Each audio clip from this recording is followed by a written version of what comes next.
check to see that that's functioning. Did you guys click through that link? I did, but I will now. Okay.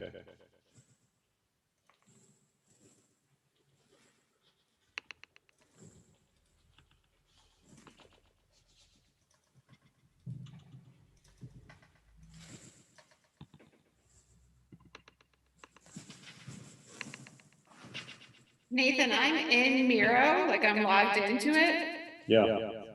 But I don't, like, I see a blank one. I don't see one that you, is there a way to look to see one you've shared? Let me, I'm just going to copy the board link and drop it into the text.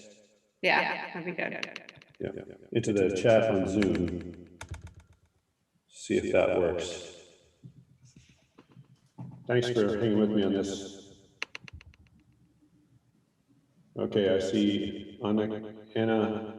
Great. There we go. Excellent. Okay.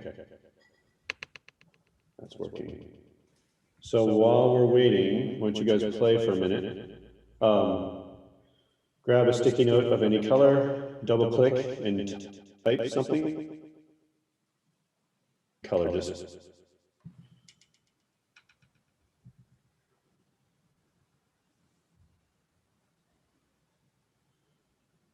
So if you double click, you can type on it. And then while you're still in typing mode and done typing, hit tab, and that just creates another sticky for you right there. Nicely done, Mia.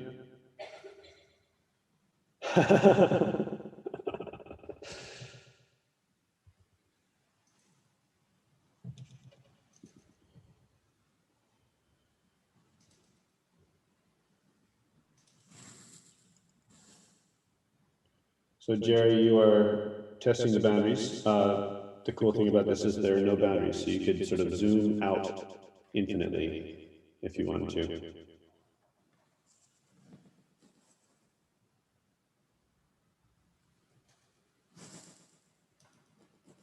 I don't really know where I am. You're doing fine. I am? Did I get in there already? Oh, sorry, I thought I was hearing someone else. No, I don't see, I see Libby, I see Jerry, I see Mia, I see Anna. I can get into the Miro, but I don't see where I can be at the same one as you guys. Jill, did you click the link in the Zoom chat that Anna just read? Oh. Try that. This is perfect. And then Jim will show up and we'll know what we're doing and he'll be, you know.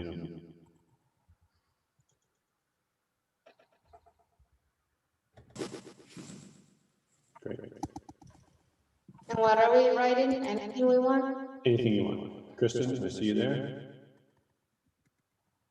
I just want you to practice. Amanda, I see you're in there. Nathan, is there a way to get rid of the white bar? Where's the white bar? That has the, like, font size and auto and link. It's, I guess, like a menu bar, but it's hovering way. Oh, when I move, it's not there, but then when I stop moving, it shows up again, and it's like right over the.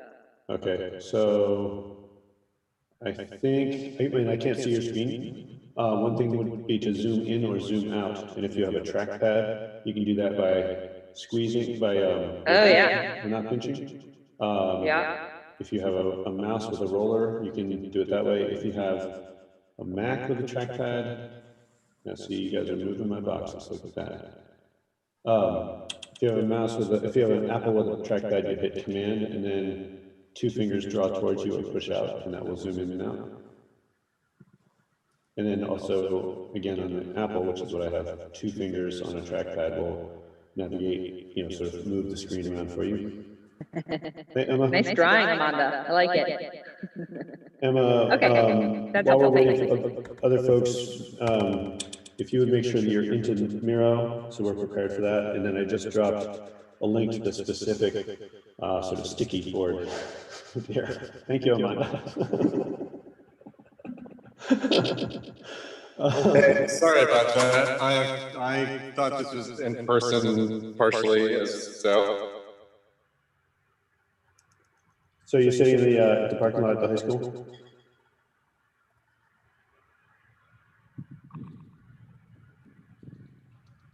Jim, if you're at the high school, just come in. What was We that? can set you up. If you're at the high school, just come in. We can set you up. Where are you? I'm in my office. We can set you up in the war room. No, I mean, I'm like 2 minutes from my house. I'm going to go back and, sorry about that. That was, Well, I'm going to, had another meeting and then scrambling, so apologies. so I think while you guys are playing with Miro, why don't, I'm going to just mute myself and let you take care of your business. Which I think Jim can probably do from his car on the phone. In terms of opening up the meeting, yeah, let's open up the meeting at, I think 2:07-ish, on whatever the date is, May 13th, 2021. And then I think the first order of business is public comment. Do we have any members of the public? I'm driving back, so I can't see. No, you're good, Jim. Okay. And then, remind me, you probably have the consent agenda, or the agenda in front of you. We don't have anything on the consent agenda, right? We just have the... We have a couple hires on the consent. Okay. Do you have a motion to approve the consent agenda? I move we approve the consent agenda. Do you have a second? I second. Any discussion?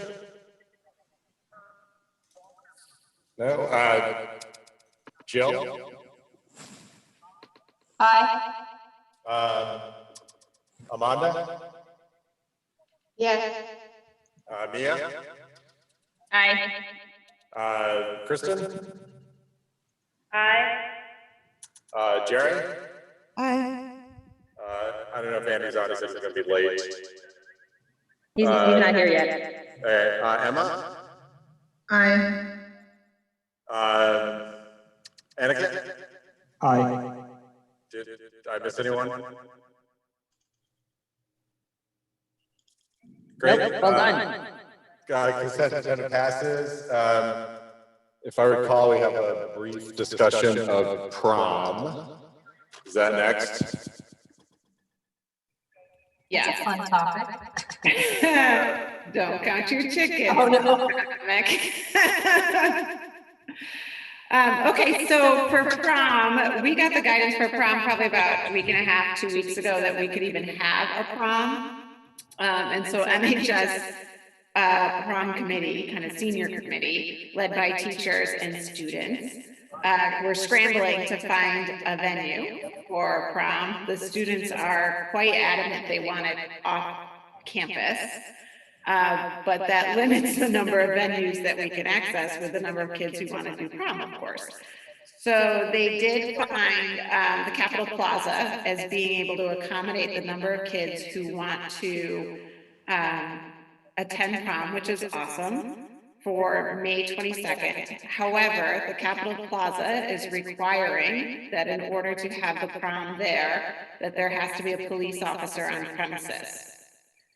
So the Montpelier Police Department is requiring, before they ask any of their officers, a letter from the board stating that the board is, or that the school district is the one who is asking the police for their presence there, and with stipulations around the dress of the officer. So I've written a very short and simple letter for the board to consider. I'm going to put it in the chat right now. And I just found out about this very recently, which is why it wasn't in the board packet. Hold on 1 second. Let me make the restrictions open. Okay. So here is the letter for you all to consider. I can also share my screen if that's helpful.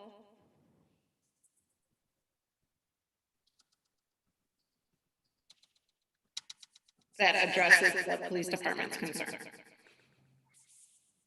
Jill, you have a question? Yeah, I was wondering if you knew the reason why they wouldn't want it at the school, and is there any authority to say, because it just seems like that'd be really safe, there's parking. I don't, The students want it off campus as like something extra special. That's the only reason I could give you. I really have no other reason other than the students want it off campus. okay. We at the gym, I mean, we can do it in the gym. Yeah, that's just like, I mean, I'm impressed they get to have one at all, which is awesome, and it just seems like that would be the path of least resistance and less money and safe and, I mean, who gets to like sign off? Does like the principal or somebody have to say, yes, it's either at the auditorium or it's not happening? Am I just a big meanie? It's either at the Capitol Plaza with a police officer on staff or it's at the gym. Right. I can tell you that this would be the first, if we're in the gym, this would be the first year anyway that there wasn't a police officer on duty for prom. So that's standard anyway. Yeah, Harwood has 2 lined up, South Burlington has 2. Renee did some research on it before she came to me with it. Okay, thank you.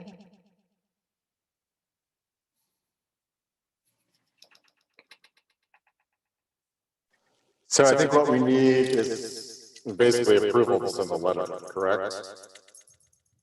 Yes, so the board would either approve it, so Jim can sign the letter, get it to the MPD so that they can book the plaza, the Capitol Plaza, or the board does not approve it, and I can let the students know that they will be having their prom in the gym because this wasn't approved. Amanda, you have your hand up? I do. So, I mean, it seems like we just went a whole year talking about safety and what it means for BIPOC students to have police officers on campus. And I don't know if there's any negotiation that can be done with Capitol Plaza but it just, and because I didn't have a chance, like, I don't have a chance to think about it and like really look at pros and cons. It seems like a rush thing. So I'm just throwing it up how like the feeling is right now. It's like we just went through a whole process for 6 months around safety and what it means to have police officers and uniforms and all of that. If the choice is The officer will not be in uniform.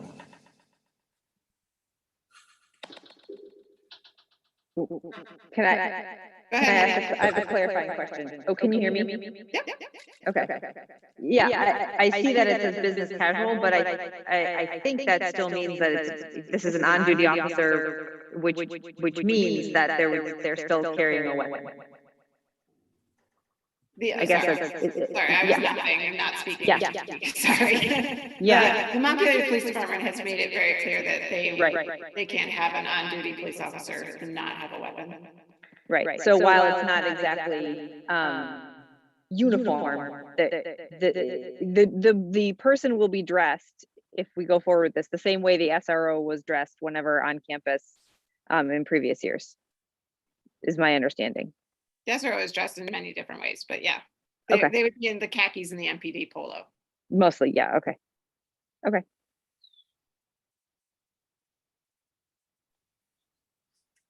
It looks like Emma put her hand up. Oh, sorry, Emma. Go ahead. My gut is to be supportive of what the students and the faculty and the committee have planned. And if that's what that class wants to do for their prom, and they understand that a police officer has to be present and that's still how they want to proceed, then my gut is to be supportive of that. I feel like this grade and last year's seniors, they've missed out on a lot of their sort of benchmark moments of being in their final years of high school. So I'm sure that they're like, a prom is like beyond the imagination of these kids almost at this point. So I'm inclined to be supportive of the event. I sort of agree with Amanda that like maybe we could at least have one more phone call with the Capitol Plaza to see if we might be able to hire a security guard who wouldn't have to be armed. I think there's a local security company that does that type of thing. But I don't know if that's something that has already been explored and ruled out. I have not been a part of these discussions, so I'm only relaying information that I have. The only information I have is that they first said that they wanted 3 police officers on duty and Renee talked them down to 1. So my hunch, and this is just my hunch, I don't know because I was not part of the negotiations, is that they are pretty clear that it is an on-duty police officer. And then one other, just as a teacher who's fairly recent past has chaperoned proms, it's one of my favorite duties, is You're weird then. I love prom. It's so fun. And Danville did like this crazy, I'll have to tell you about it sometime. But anyway, usually either the security guards or police officers would be outside of the actual space where the dance is happening. So they're not like in the room with the kids. Is that something that we could explore? Renee and I were talking about just that this morning, and while of course we can't promise that, but that is the intent of the officer, is that they would most likely be out on the parking. It's mainly for substance abuse, quite honestly, and to watch for substance abuse. So so while again we can't promise that, because if something happened inside they would need to go inside, and the Capitol Plaza would most likely want to be able to state where they are. Our intent would be to have them, kids aren't engaging in substance abuse in the actual prom area, we'll put it that way. That's not where, there's lots of adults in that area.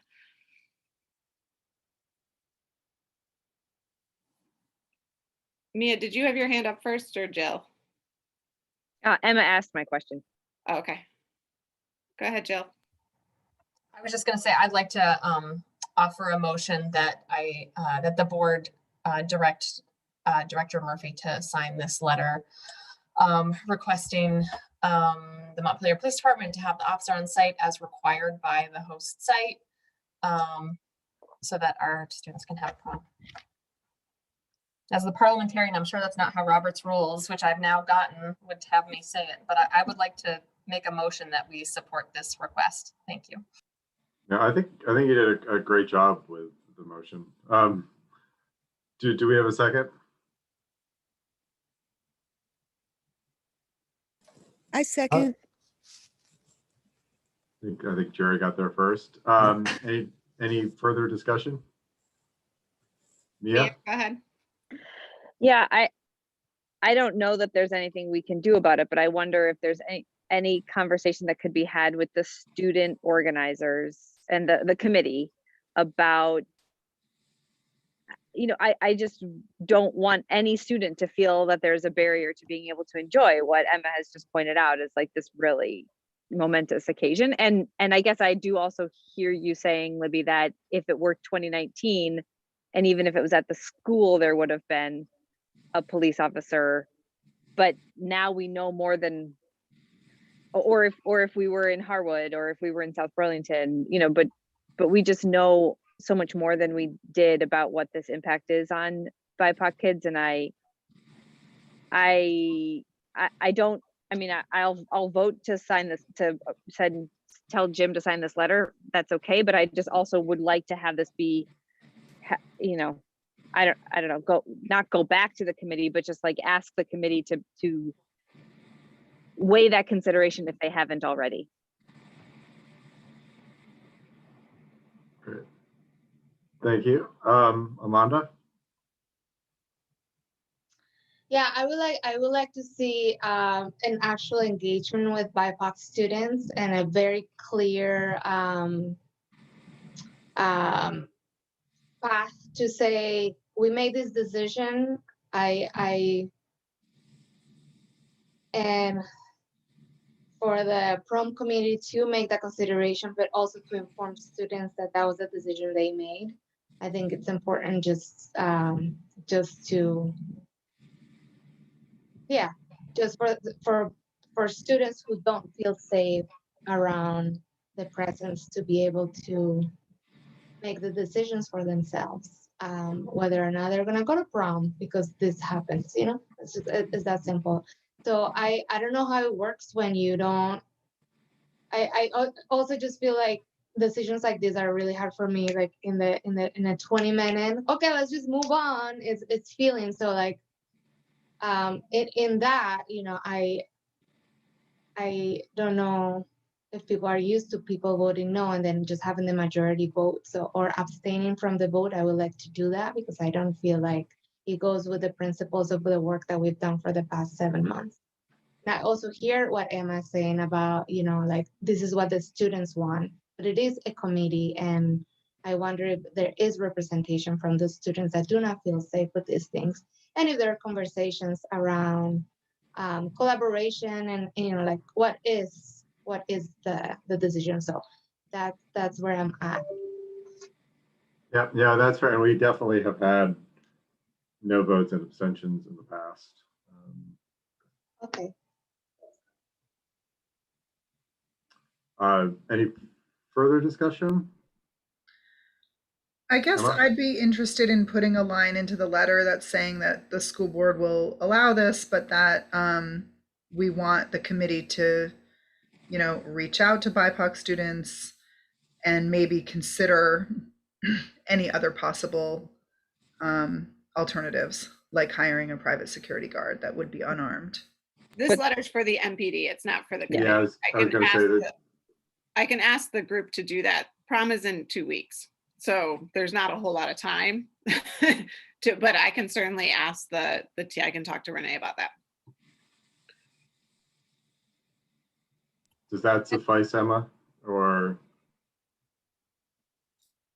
Yeah, I'm having a lot of feelings like Amanda. I mean, as the chair of the School Safety Police Relations Committee,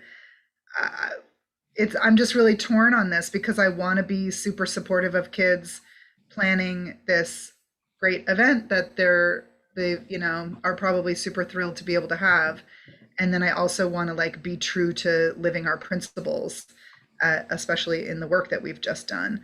So I'm a little torn, and it's hard for me to you know, I wish I had had some time to reach out to some people and ask how students are feeling, or, you know, get some more stakeholder input here.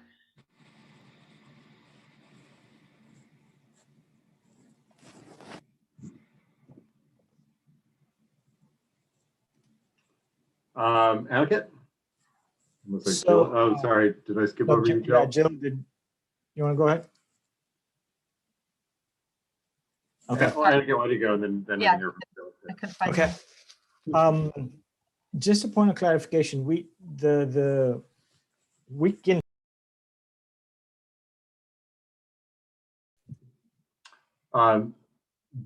Jill, and then I think I'm going to move to a vote, so we can.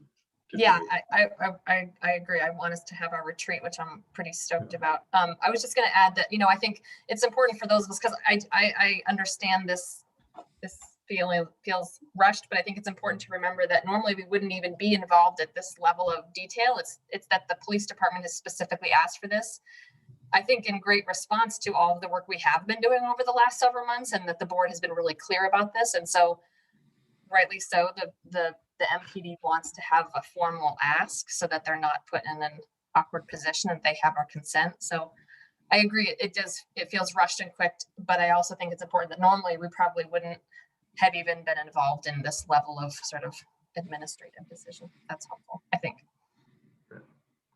Great, thank you, Jill. And with that, I'll give you the first vote.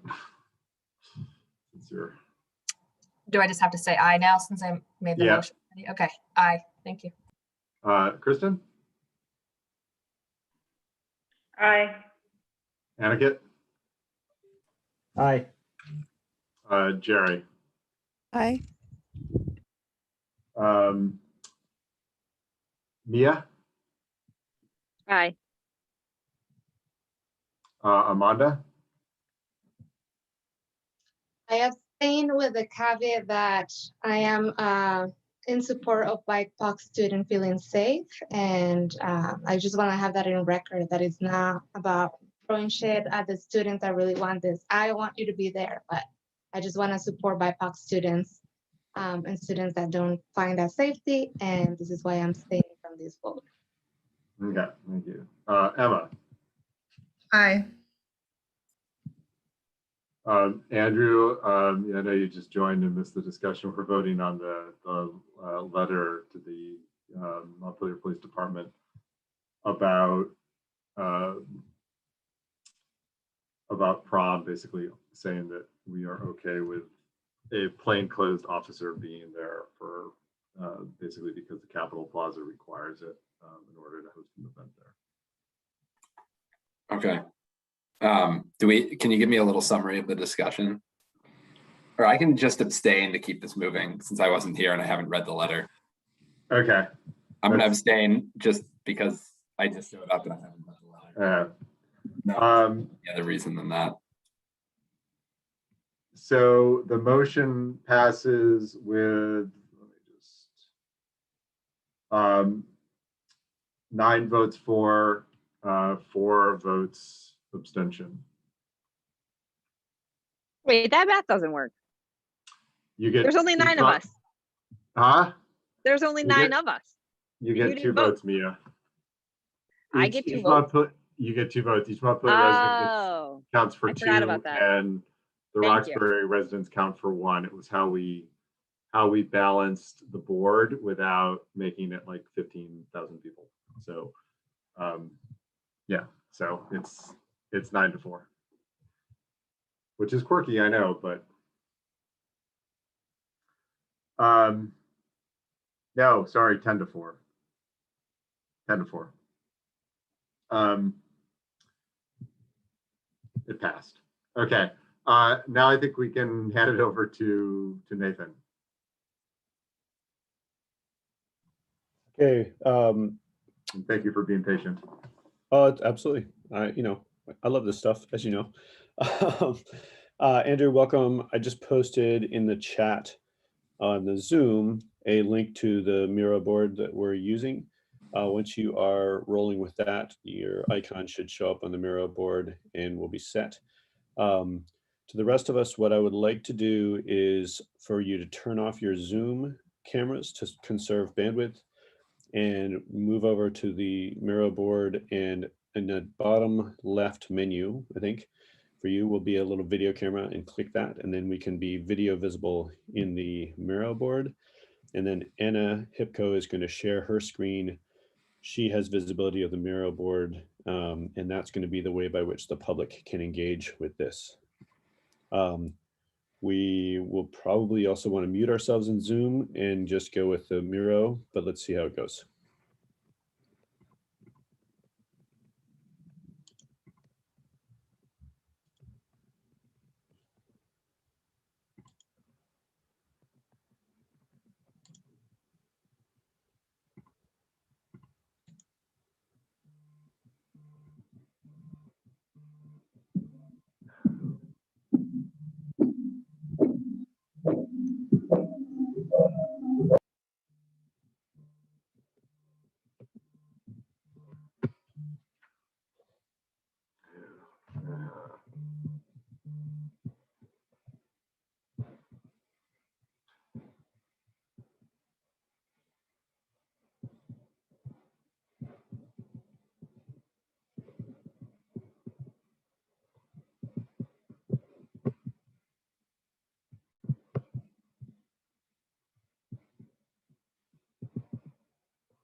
I still don't have it, and I don't hear anybody. I'm playing around on this little board where I can move little orange things. I mean, are we just supposed to be reading the board right now? Jim,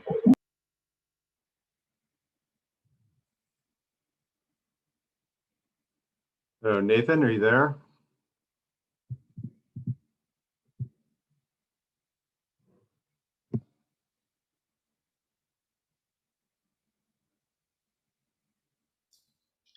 It kind of looks like Nathan's talking, but I can't hear him. Emma, I'm in. I'm unmuting in Zoom, so I might be echoey. Can you use the link in the Zoom chat to get to this Miro board, Emma? Yeah, I mean, I think I'm on the mural board. I just don't understand how it works. And you have to like sign in. Yeah, you might need to sign in. It says you're idle. It says Jill is idle.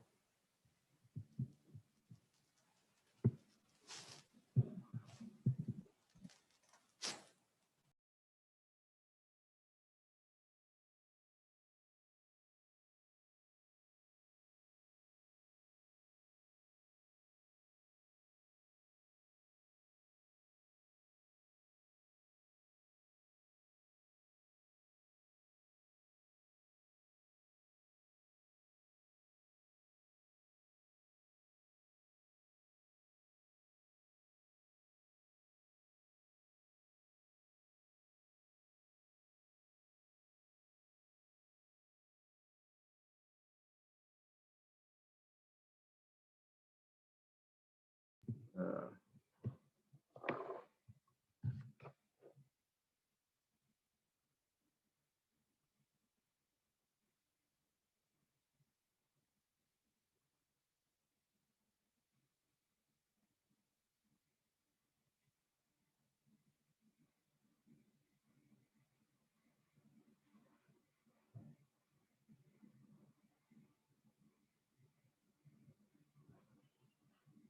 Can you hear me?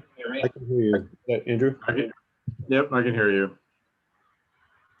Okay, Emma, can you hear me? And have you figured out the video chat in Miro yet?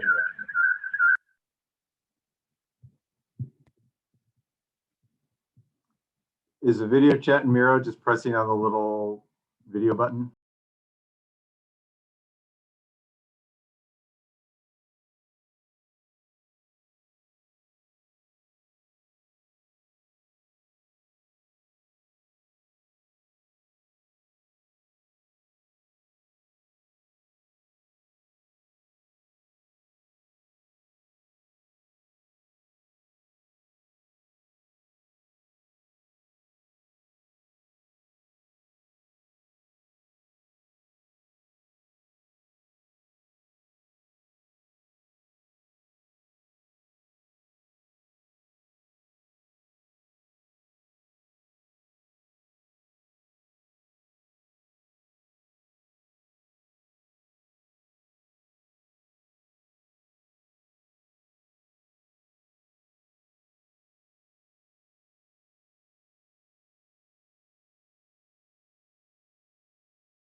Amanda, thank you.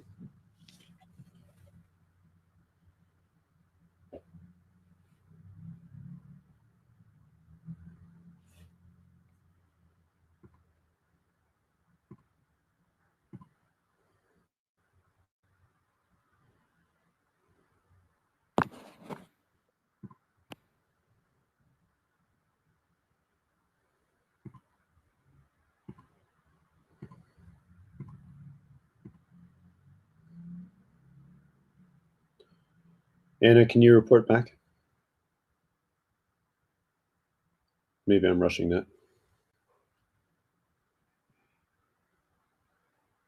I can see you. I cannot hear you right now, Anna. Anna.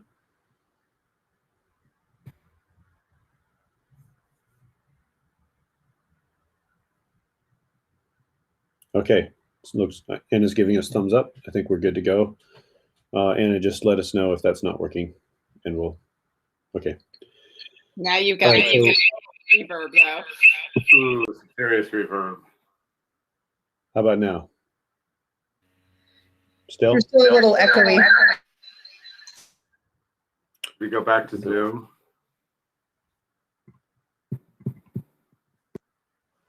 That's okay with me.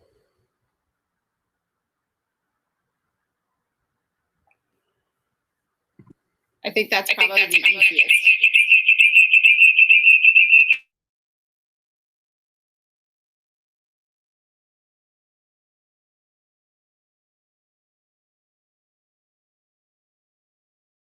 So I'm now in Zoom, unmuted, but also with video off.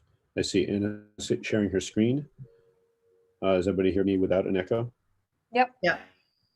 Okay, great. All right, so the next piece is to ask you, all right, there we go. Seeing a little bit of more writing. What I would like you to do, now I've got to adjust my screens, is to then take a few more minutes and start sorting these value statements in ways that make sense to you. It's okay to copy one and paste its copy somewhere else in case you wanted to occupy space in sort of multiple areas.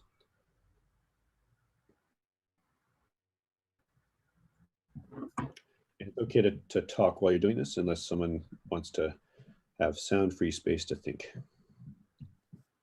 Nathan, can you say again, what do you mean that into a space that makes sense to us? Is that what these gray rectangles are? That was an arbitrary structure I put there. But for example, kindness and empathy might be in a similar bucket, or equitable and inclusive. Okay, kind of group them together. Yep, because eventually, what I would love to, what I think would be useful for you is if at the end of this exercise, we're able to aggregate these into 5 value statements that describe accurately the things you all care most about in this process, in this work. And if we can, this sort of sorting of concepts helps us towards that, I think.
So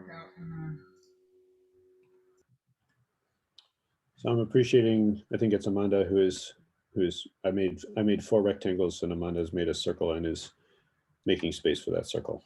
Is that No, right? it wasn't me. It wasn't me. It was me. Nice job, Andrew. It was Andrew.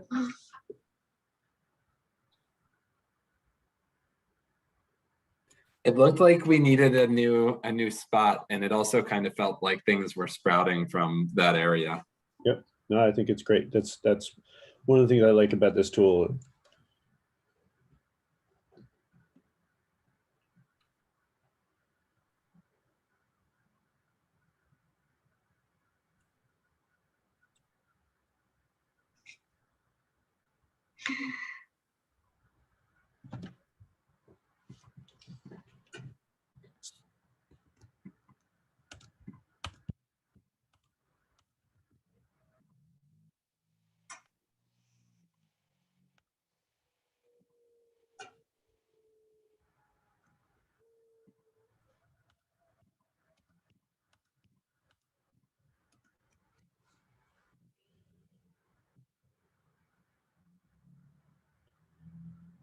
Okay, so I'm going to call on Emma for the moment.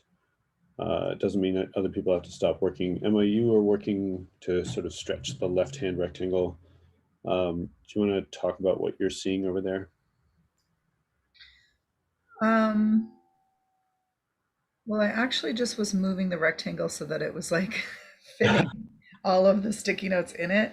But I think I spent more time sorting the sort of student voice, the one to the rectangle to the right, Go for it. Talk about community centered, collaborative, stakeholder input, just being inclusive of all of our stakeholders, but in particular students. Okay.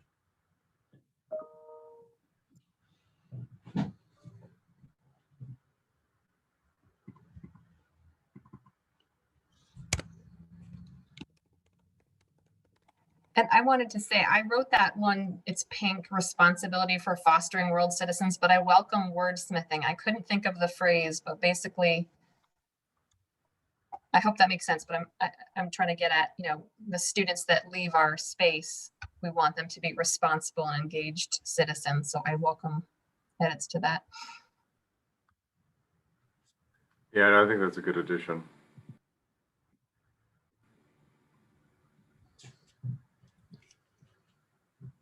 And also, our audio's in Zoom now, right? Yes. And it sounds way better. Okay. Looks like the transparency, socioeconomic, fiscal responsibility rectangle is starting to have some resolution. Somebody want to speak to that?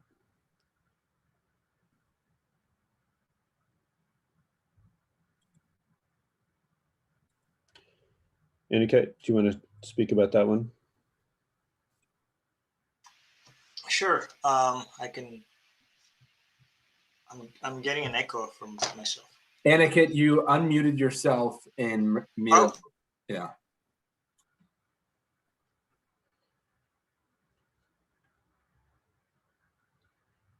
And now you muted yourself in Zoom. All right. Do I have it now? Yeah, you got it. Finally. Okay, well, thanks. Yeah, I'll try to take a crack at it. To me, in that rectangle, the fiscal responsibility jumps out the most, or is important, especially the diverse, economically diverse population that we have in the community. But in general, one of the biggest things I see as a directive for board is the budget. And so long-term sustainability of the district. And so keeping that in mind, fiscal responsibility jumps out. Transparency is a big thing as well. One of the values I feel we should uphold is being transparent to the community of the decisions that we make and the process that we go through to arrive at those decisions. Focus, that rings a bell too. I think transparency and accountability go kind of hand in hand to me. Thank you. Nathan, to me, that box, they fall under, that box is almost like the discipline box, but not discipline like as in somebody being disciplined, more like self-discipline, organizational discipline. And I feel like on fiscal responsibility, I think in today's day and age, that can be conflated a little bit with fiscal conservatism, but I don't necessarily view it that way. I guess instead of fiscal responsibility, I'm thinking of like fiscal strategy. For example, how we see the pensions having been handled at the state level, there was a lack of fiscal strategy and responsibility there. And we're seeing a really unfortunate situation play out right now as a result of that. And there's also been a number of other times that I've seen in Vermont and around the country and world, just through reading and studies and experience, when a lack of fiscal planning has led to having to play catch up for many years for organizations. And that means that other priorities haven't been funded as a result of a lack of financial planning or financial strategy. So, for example, because of our district's financial planning and strategy heading into the pandemic, we were able to have resiliency and flexibility in how we spent funds, and we were able to buy computers for families that didn't have computers so that their kids could participate in classes and things of that nature. Yeah, and I want to add to that too, that being strategic financially and planning ahead also avoids crisis spending and can save a lot of money. I wanted to add too, I raised my hand, but I realized maybe we're not doing that right now. I do feel strongly that the word responsible is important, because as Jerry put in her little sticky and I added, we are also responsible to the voters and the taxpayers who support our school budget. So it's not just what we do with it, but that we have been entrusted by the public who voted us into these positions, that we are responsible for using their money appropriately. So I get that it might, that phrase might come with some sort of connotation, but I definitely want to make sure it's accountable, it's responsible, and that we've been entrusted. So I just didn't want to lose that sentiment completely about our responsibility to voters, not just the students or the families in the district, but everyone in both of our communities. Yeah, and I just kind of a point of order on, because Joel mentioned the hand raising function. I cannot participate on the Miro board and see the Zoom participant hand raising function at the same time. So are people okay just kind of shouting out? Otherwise, I'm happy to toggle between the two screens. But Well, Jim, I'm in the I'll try to participant.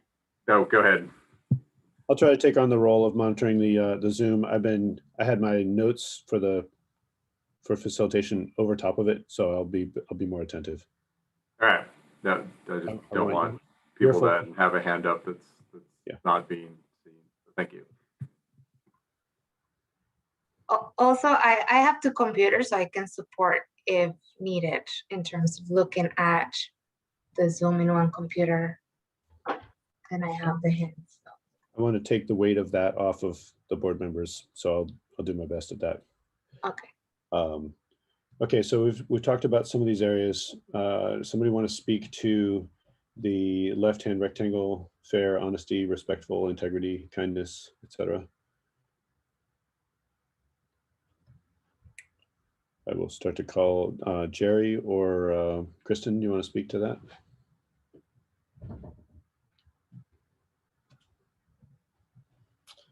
I see Jerry's got her hand up. Go for it. Sorry, I clicked the wrong buttons. Let me lower my hand first. Okay. So these are kind of basics to me. Physical safety, fairness, honesty, courage. integrity. I think these are things that people would assume the school board will do. It would be hard to disagree, for anyone to disagree that their priorities are part of our foundational values.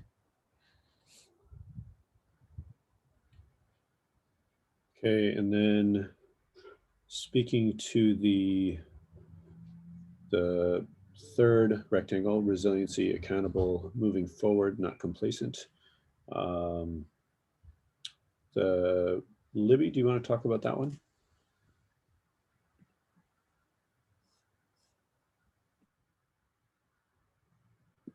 Sorry, toggling back and forth here. Well, the accountable might be part of fiscal responsibility as well, but it looks to me as if this rectangle speaks to the board's role in decision-making for the district, and that the board provides the structure, the vision, the goals that are broad and overreaching, and it's their responsibility for the data and that kind of thing, so that it doesn't get off track with shiny objects. So that's how I take that rectangle. It's speaking to the goal making and the visioning for the future.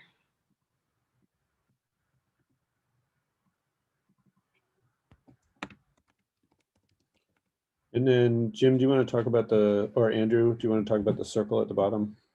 Andrew, you created that, so why don't you go for it? Yeah, I just noticed that a bunch of equity, social justice related, what are we calling these values, the post-its? Sure. Values were kind of being consolidated together underneath the others. And the way that I viewed like our equity policy and a lot of our discussions around equity in recent years is it's a lens that we need to apply pretty much everywhere. So for example, when I think about the financial and budget policies that the finance committee should take up at some point here in the not too distant future, we should be applying, my general thought on this is we should be applying a lens of what does this policy mean for advancing our goals related to equity? When we look at a range of different issues, what does that mean for the equity of our community? Are we implementing things in an equitable manner? How does this impact our community's marginalized populations? How does this decision impact the have-nots and the haves, if you will, from a socioeconomic perspective. And to me, that's something that should be kind of rooted kind of at the foundation of everything we do.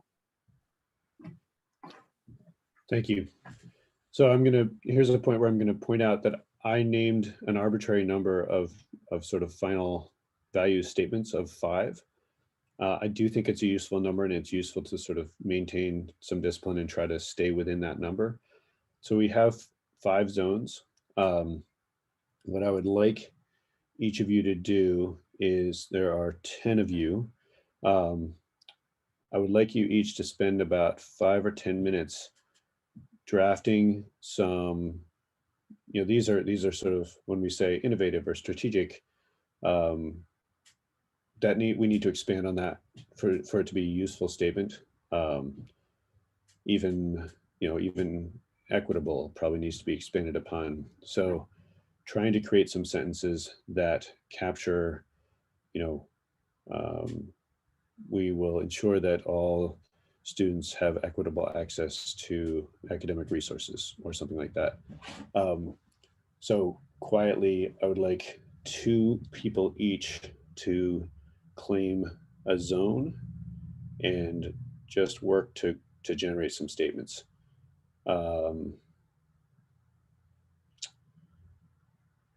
Jerry, do you want to tell me where you want to work?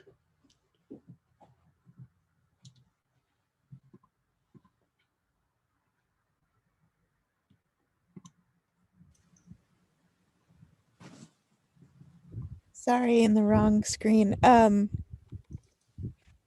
I could work on the collaborative box. Great. I'll work with Jerry there over in the Student Voices Collaborative box. Okay. Mia has her hand up. I'm not, I think. Thank you. Mia, where would you like to be?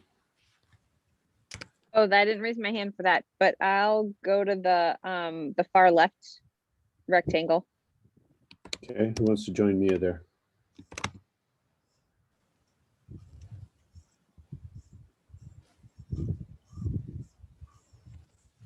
Mia, you're on your own for a moment.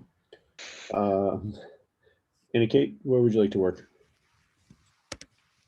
The second rectangle, the fiscal responsibility, accountability, and those kind of things. Are we working in a breakout room with another person, or? No, what I want you to do is literally create a sticky note and just write within these areas, because we can't do breakout rooms for reasons of public meeting.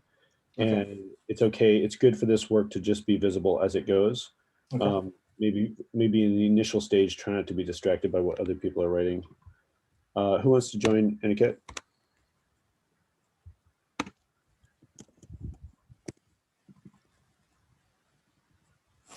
Okay, you're on your own for the moment. Amanda, where would you like to work? I guess. The circle. That's not fair. I would like to be in the circle.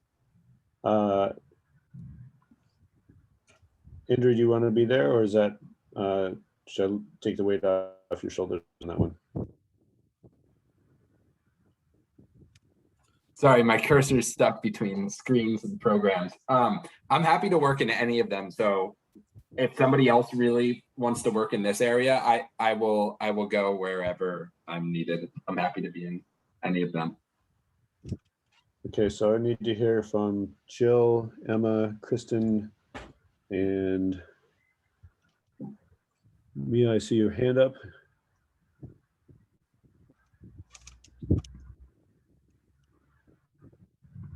I'm happy to do the third box. Okay, great. Mia, please This speak is- up if you've got something to share. This is Emma, and Go, I'm Emma. already assigned to the far right box, the collaborative box with Jerry. Right. Sorry. Thank you. Nathan, I was just waiting to let people choose where they wanted to go. To not like take us off track. Who's speaking? That was Mia. Can you hear me? So I'm just waiting. I'm leaving my hand up, waiting for folks to just choose which box and circle they want to be in. Okay. I'll join Jim. This is Kristen in the third box. Great. This is Jill. I'd love to be with Mia on that first one. Great. Libby, where are you going to be? Happy to go anywhere. Do you want to work with Amanda on the equitable justice rooted in diversity? Sure. Jim, I think that you are with Aniket for the moment. I thought I was in the third box. Oh, sorry, boy. I am You can put me with Aniket. That's fine, Nathan. I said I'd go in any of the boxes wherever I was needed. So I was counting. I just wasn't figuring out that Jim and Emma were already assigned. Okay, I'm going to be quiet. Let's work quietly for 10 minutes and see what you guys can draft up here. So Nathan, this might be the time to make the point that I wanted to make, which is that the ones where I commented community initiated are the stickies that are the values that came from the school safety committee, which was a result of a lot of community listening and stakeholder. And I don't think that we, just automatically adopt them necessarily, or it's only about just like, okay, those are our values. But I also think that there's something about not straying from those significantly because it would, we got a lot of community input to inform those. Can you repeat because I did take note of that. Can you repeat the name of the committee? The School Safety and Police Relations Committee. Okay, what I'm gonna do while you guys are doing some writing is to change the ones that you commented on that did come from there to this blue color that I just started. Okay. And Mia, do you think would you be able to put your hands on that document really quick and link it in the chat just so that we could have that for reference? Oh, sure. The one that's just the list of values? Yeah. Yep. Thank you. Got that, Mia? Okay, great. I have a question on this activity. And are we writing a new sentence using these words, or are we trying to form a sentence with the sticky notes? You're trying to write one or two or several statements that encompass what you're seeing in these areas. Okay. This was going to be group work, but that's not the way we can do this. Sorry, I got lost, guys. Folks. What am I doing? So in the area that you're working, you're trying to generate 1, 2, 3 statements that describe the values within that group. Oh, and we're just doing it like Libby and I are just writing together. We're not talking to each other. You can talk to each other. You can write together. You can write separately. Okay. And how do we do that on top of everybody too? Just start a sticky note somewhere and go for it.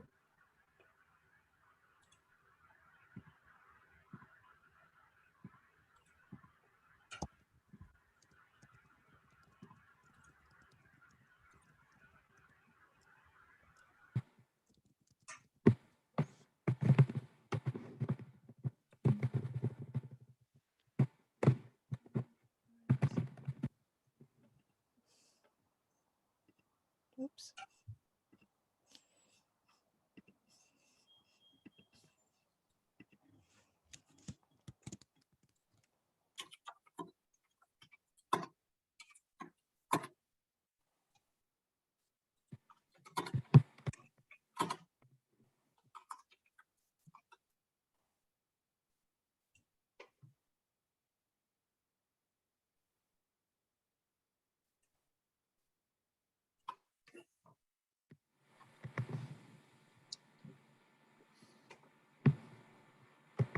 Maybe I don't know what we're doing.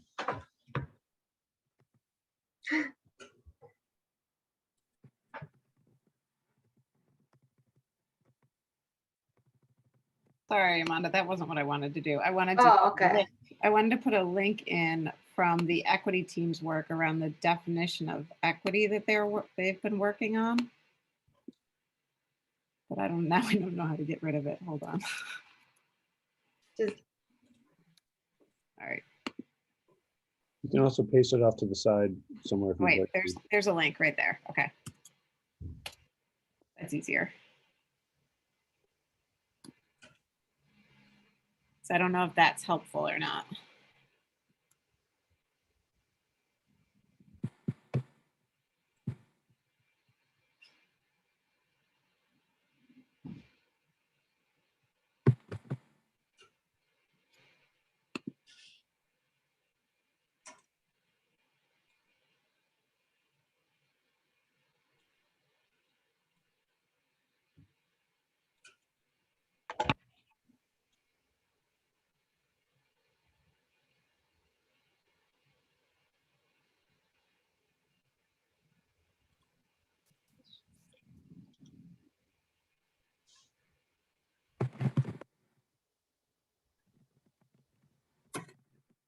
Amanda, if you're on that, where it says down towards the bottom of the first page on this draft, an equitable learning community is one where. That definition right there is one that we've worked on quite a bit.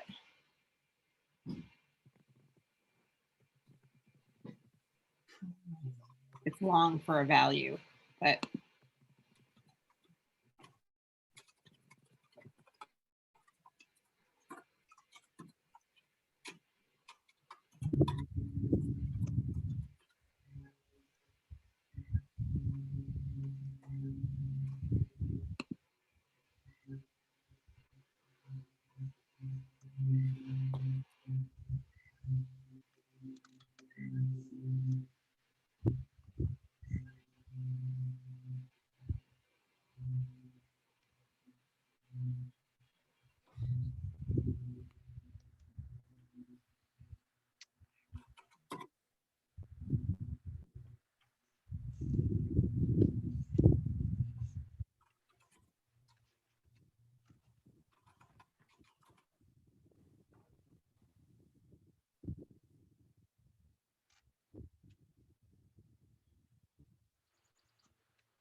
Nathan, I wonder if you could talk for a minute or not. I'm wondering about the difference between a value and a goal. Right. So for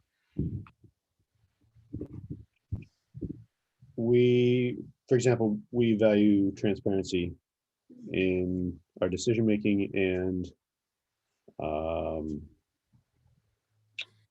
our student data. That's probably wide ranging, but that's then as you're making a policy decision, you can point back to that and say, okay, I'm worried that this is going to obscure how we make decisions about who gets special ed support, right? And we have a value that is about transparency. So that's, it ends up being a tool. The values are sort of a tool to keep yourselves honest or keep yourselves focused on sort of how you go about the work. And so the goals might be useful to think about this as ends. Goals are or their outcomes. So if sentences are starting with like MRPS will, then that's to me it's sounding more like a goal. Yeah, I'm doing a lot of goals. Whereas a value would be, we believe in community-driven decision making. Right, exactly. So should be one. So are we aiming for goals or ends or values? Values right now. Goals are to the right, and we'll get there. And that's okay. We can resort. The nice thing about this is we can pull things over. Innovative. Like we strive to be innovative in our approach to education. That's a value or an approach.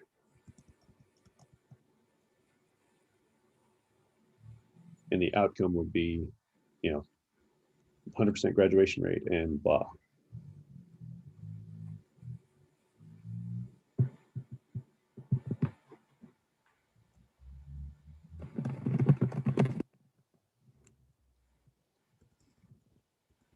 Got about 3 minutes left. Hey, Jill, how are you feeling about the top sentence in our purple sticky? No, I like it. Can you see I'm trying to communicate. It's much better. Great. Thank you for doing that. No, we have a good start. I think I'll get rid of the bottom half so that it's cleaner. Does that seem okay? Yep, much better. And can you see my purple sticky? I'm adding comments since I can't edit in it. Yep, I see it now.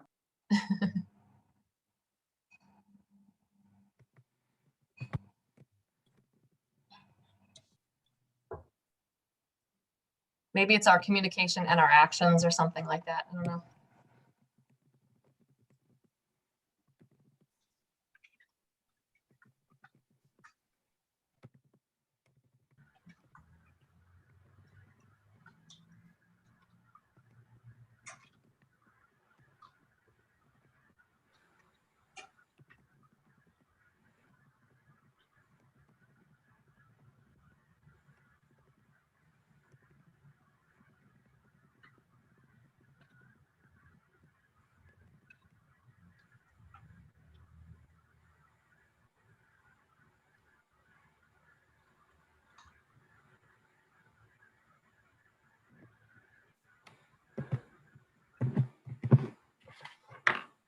Anakin, I finished one sentence. I don't know what you think about it. It's in the upper left of our box.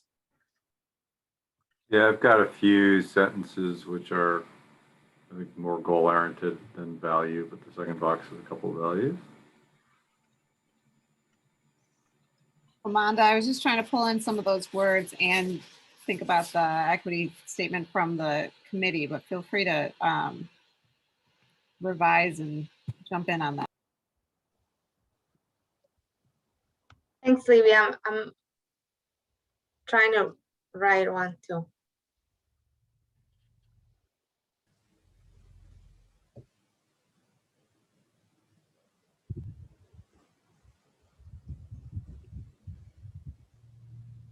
I'm just going to extend my timer for 5 more minutes. It seems like folks are doing good work, so I'm going to let it roll.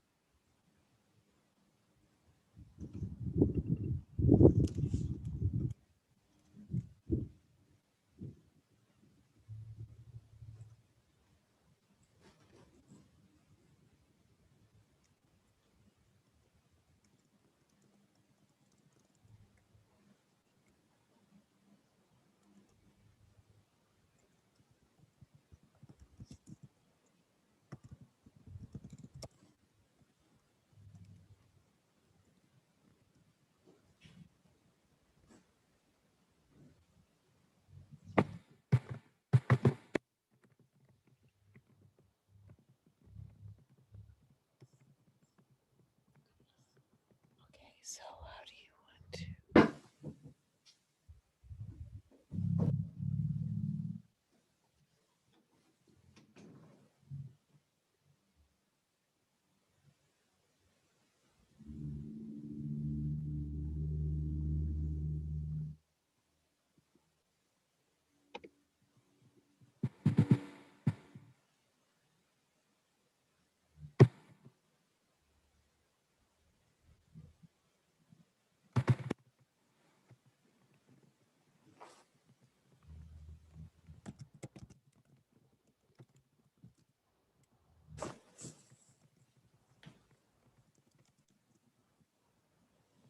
Those of you who are finished writing, maybe drag the products of this work down to the lower part of this frame so that we can sort of move our, center our screens down there in a minute.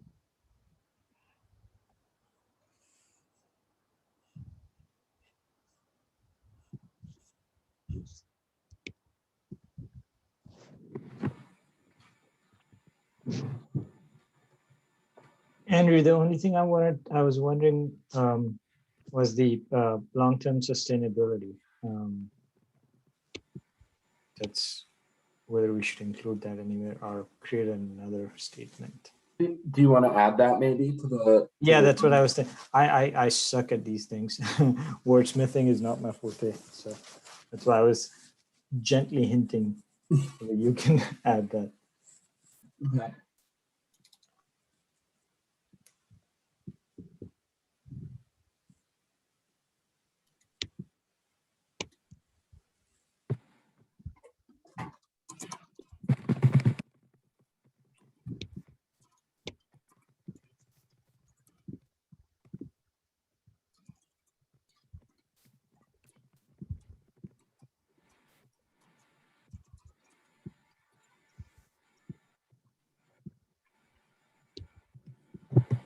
You think that gets added, Anakin?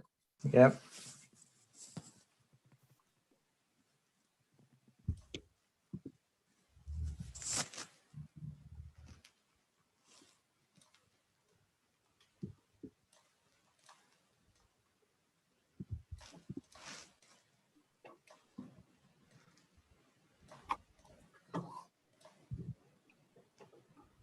I like the purple and the like blue and aqua colors. Just a preference.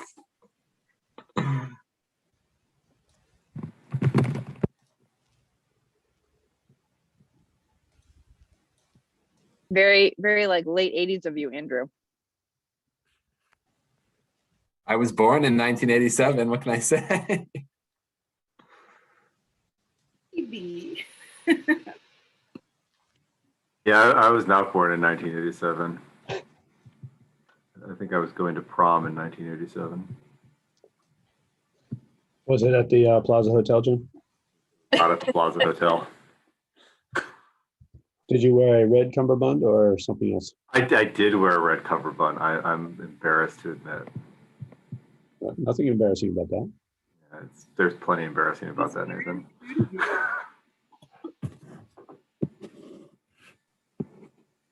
That's a good, that's a good icebreaker.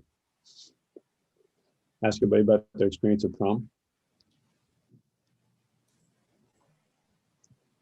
All right, looks like we're getting close. This, Andrew and Aniket, this, we believe in strategically aligning school resources.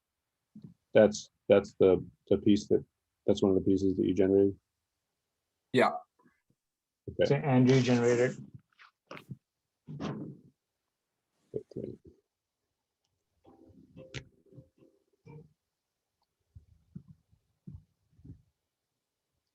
That's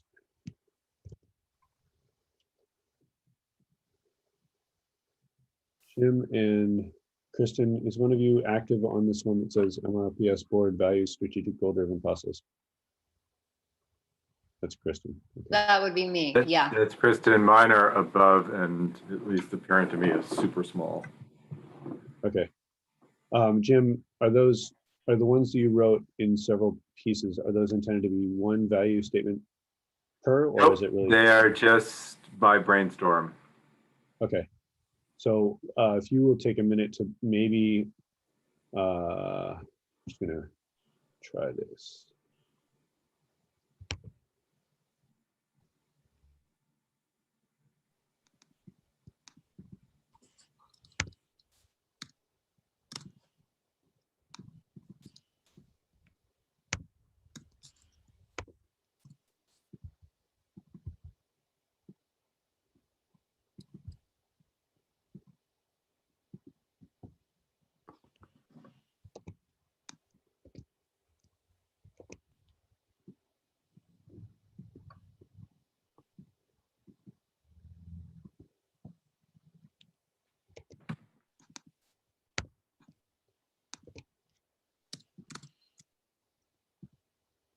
All right, so Jim, I've taken that first one and I've made them their own piece. Yeah. Is that all right? That's fine.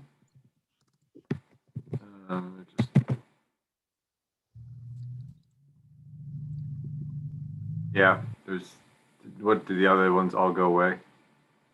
I just moved the omnibus one to the side. Yeah.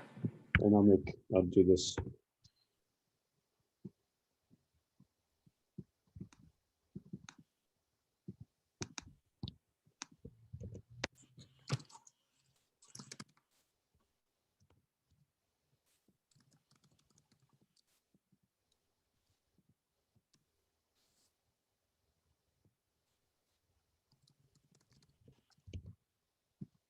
I'm just writing and writing. Are we still? Yeah, we're gonna pull this all together in a minute, but it's you guys are being productive and Livy, I made some comments in those boxes.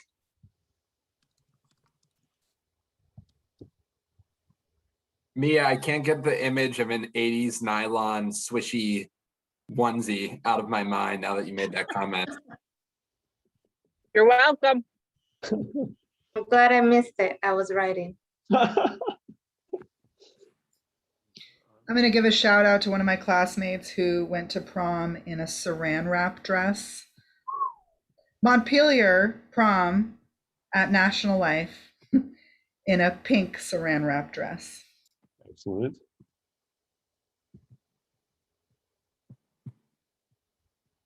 Okay, so I think it's time to ask you guys to pause. Yeah. Here, and let's see.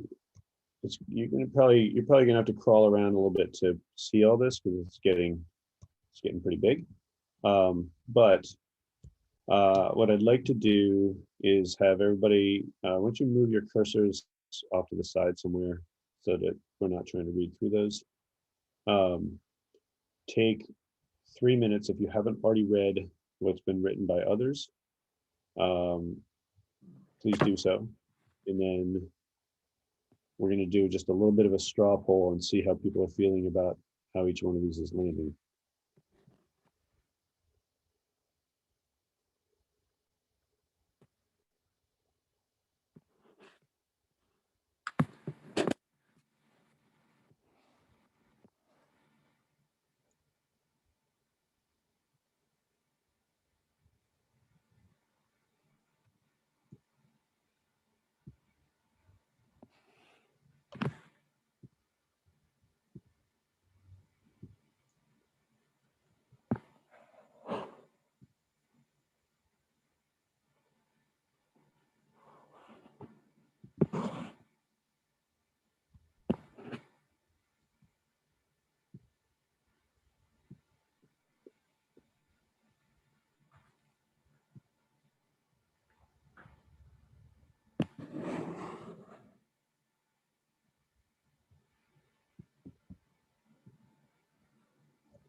Okay, so this is not a binding poll or a vote, but I'm going to start a poll and give you about 5 minutes. You each get 5 votes. You can single, double, triple, quadruple, quintuple vote on a single thing if you really care strongly about it. Just want to see where people are ending up in liking this language and which particular statements are landing. Hey, Go ahead. hey Nathan, I have a question. I'm having a hard time telling which one of the stickies is the sort of like final draft from each rectangle. Yeah. So I just made a bunch of stickies bigger and then attempt to answer that question. So that might not be it. Emma and Jerry, the one that I'm on right here, it's a blue one. It says student-centered. We value centering all MRPS students in the work, yada, yada. Yeah. That was from the students, from the safety committee, I think, maybe Yeah. not. That's why we made it blue. Okay, but that's also part of your final draft, yeah? Or your draft? Or no? Yeah. I'm not sure I know what you're asking. So Well, yes, it was one of the sticky notes that was in our section, Yep. but we highlighted it blue to indicate that it was also something that was put forward by the School Safety Police Relations Committee. Okay, great. All right, so I'm a little bit lost, Nathan, sorry, because So what I see, in my work, we kind of worked individually. yes. So we didn't really get to like talk about what's final for our circle. Okay. So I see, Armando, in your circle, MRPS believes in educational equity, diversity of people, thoughts, and cultures makes us stronger together. The other ones were pre-existing that are visible to me. Libby and Armando, am I missing some? Well, I put all in the notes, all my comments that I have in all the things. Okay. Okay, good. Sorry, so should I put them in? Yes, so that, like, for example, the note that I'm reading right now, MRPS board seeks to create equitable systems that are rooted in justice, centers the needs of all students, blah, blah, blah. That, I would love to have that in a sticky. I'll just do that one because I'm looking at it. Okay.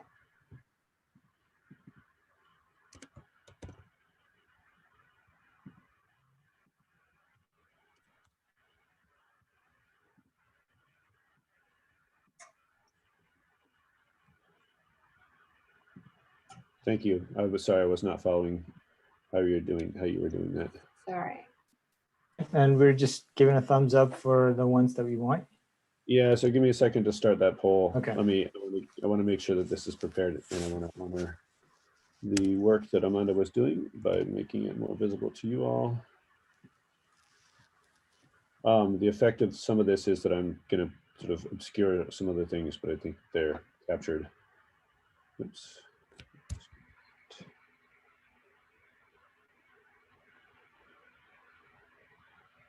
Amanda, this one that says powered with as shared responsibility, can you just... Yes, I can. I think I got one that's going to capture what you're doing. Okay, thanks. This is a perfect time. I think I mentioned in my previous calls, perfect time if I am messing something up or misinterpreting something that's important to one of you or something you said, definitely say, whoa, slow down. So Mia and I have one sticky that was representative of our value bucket. Yep. But am I seeing this correctly that some of these have like multiple stickies? Yep. 5 or 6 stickies? Okay. That's okay. So for example, up top, Jim did some brainstorming and put them all in some stickies that were hard to read, and I broke them into 3 stickies each, and then I made an arbitrary sort of circle over top of them to tie them together. All right, so now I am going to launch this poll, and you can vote on, so your votes will not be visible to each other, I think, during the polling, and then when we close the poll, we'll see where they go. You got 5 minutes. How do we vote? You see little plus signs. Putting that. Hold on a second. Pause. Cancel. For later. Some of Jim's stuff is falling outside of this frame, so I need to fix that.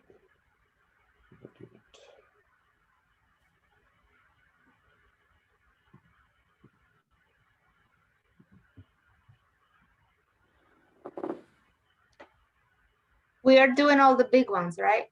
Pretty much. Right. Okay, so nope, that's not it.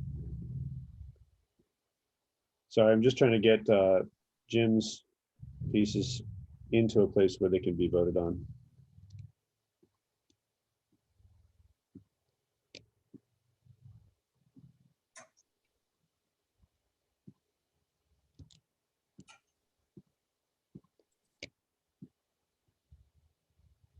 So Emma, your purple is all of it? Or you just put it all in that one, right? That's not my section. I think purple might be Andrew. I think I remember him talking about how much he loves purple. I do love purple, but our section, it uses teal, which I also love, or just the 2 teal ones right here. I think you might be referring to the one that Jill and I did. This Straight one? up purple. Yep. That's we did. And I think to answer Amanda's question, yes, we put it all into yeah, one. sorry. Me and Jill. Yes, thank you. Sorry. I have a question for you on that one, Mia. Would you consider that color to be mauve? I don't know. Does it change your vote? So I see the vote countdown is going down. I still am sorry. I don't know how to actually literally vote. Okay, Yeah, so, can we have some more time? yeah. Guidance. Let me see if I can. Also, Start there's over. another one on the left side that's falling off, right? I think it. Click on objects.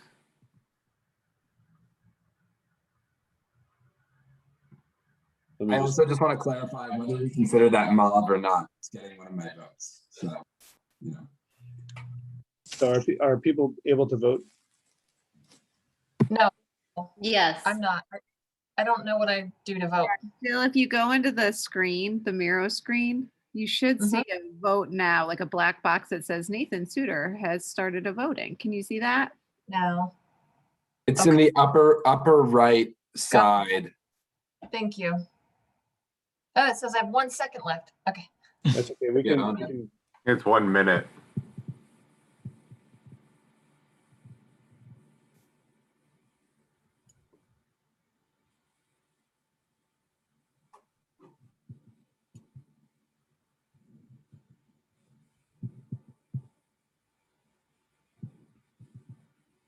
Oh, wait, I can only vote in one thing. You should have 5 votes you can use. You just click the plus signs that are appearing over comments. When I over, started my voting round, there was a little box that opened up to the left and it showed the sticky notes that I had clicked the plus signs on. And then it showed like a countdown on the top left that said you have like 3 more votes left, 2 more votes left.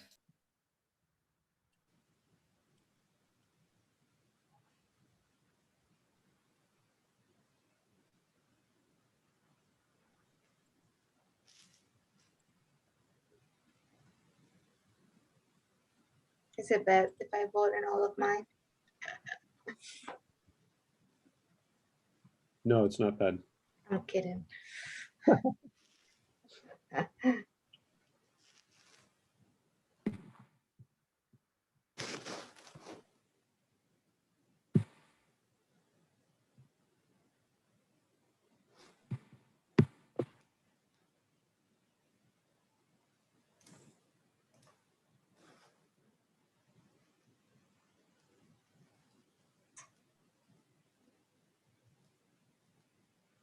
Got about 10 seconds left, a little bit less.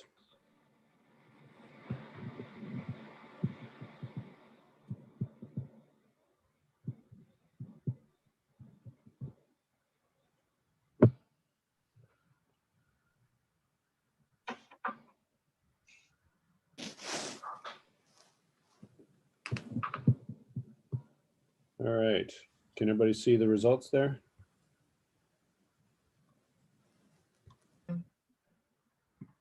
Yep. Oops, that's not what I wanted. The results still visible to you or no? There we go. Yes. Okay. So I feel this really is stupid. I'm really sorry. I don't see the results. try on the bottom of your screen next to the video camera. Is there a thumbs up? Yep. Click on that.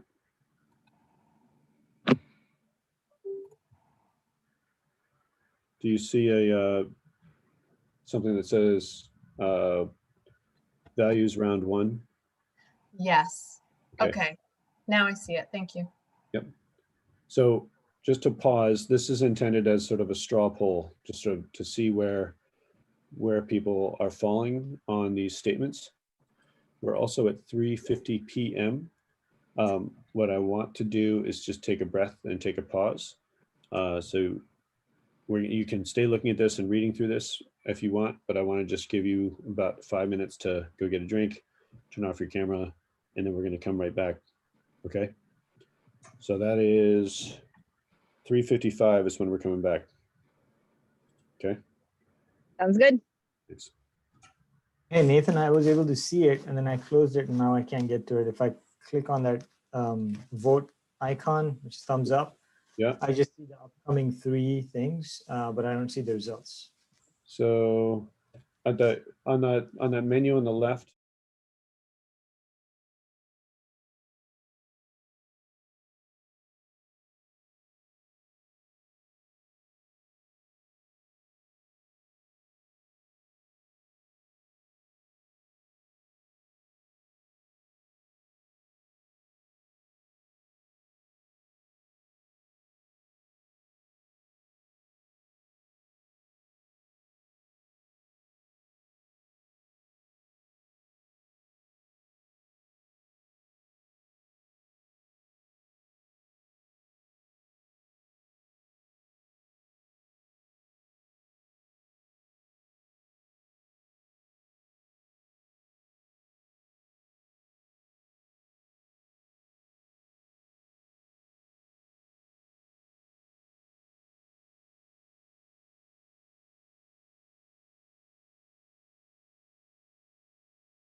votes with a little red tag. Do you see that?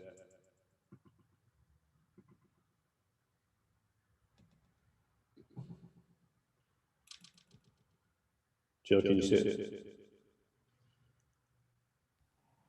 I can see the votes on my screen, so I can see the number of people. Oh, good. Okay. So I'm not sure how you can see the votes, but Aniket could not. Well, I can't see who they are, I don't think, but I can see the numbers. I can see the ones that had 9, 5, and 4. Is that what you mean? Great. Okay. Yeah, I can see the red tags. I still can't see the results, but yeah, red tags 9, 8, 7. Yeah, so I just translated the results into the red tags. Yeah. Okay. And I'm going to note, for example, that is everybody back? I need to attend to that. Jim, are you back? You can just thumbs up.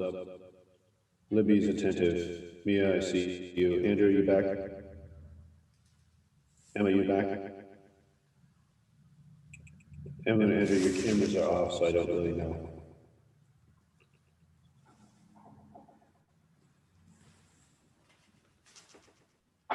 Jerry, I see you. Kristen, you're there. Emma and Andrew. They've gone to get popcorn for all of us. It'll be home delivery. Okay, Sorry, I'm here. I've got the popcorn.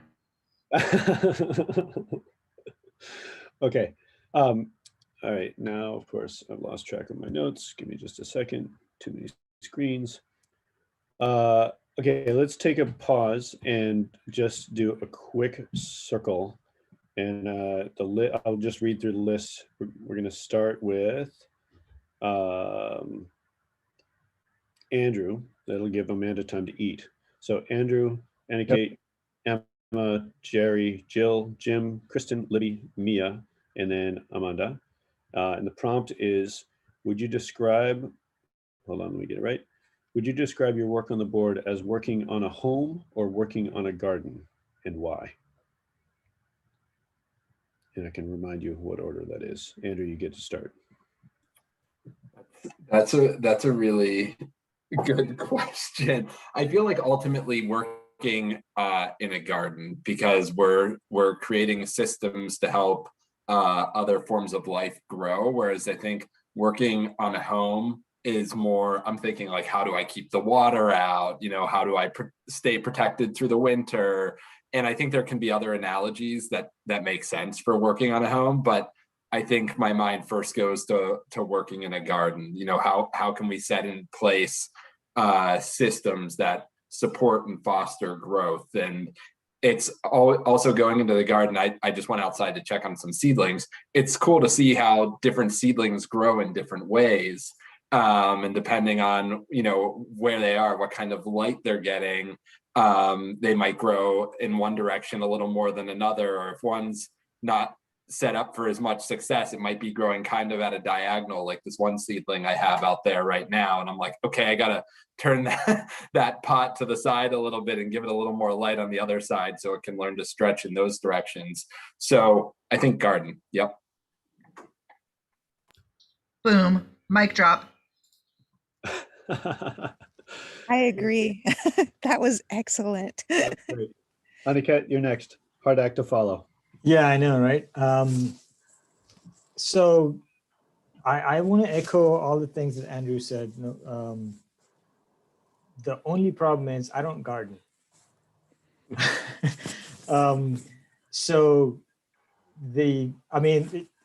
In theory or conceptually, it all makes sense. What Andrew said, the analogy fits perfectly. But I don't have that experience of going out and gardening because I don't garden, which is a really bad thing for me to say in Vermont.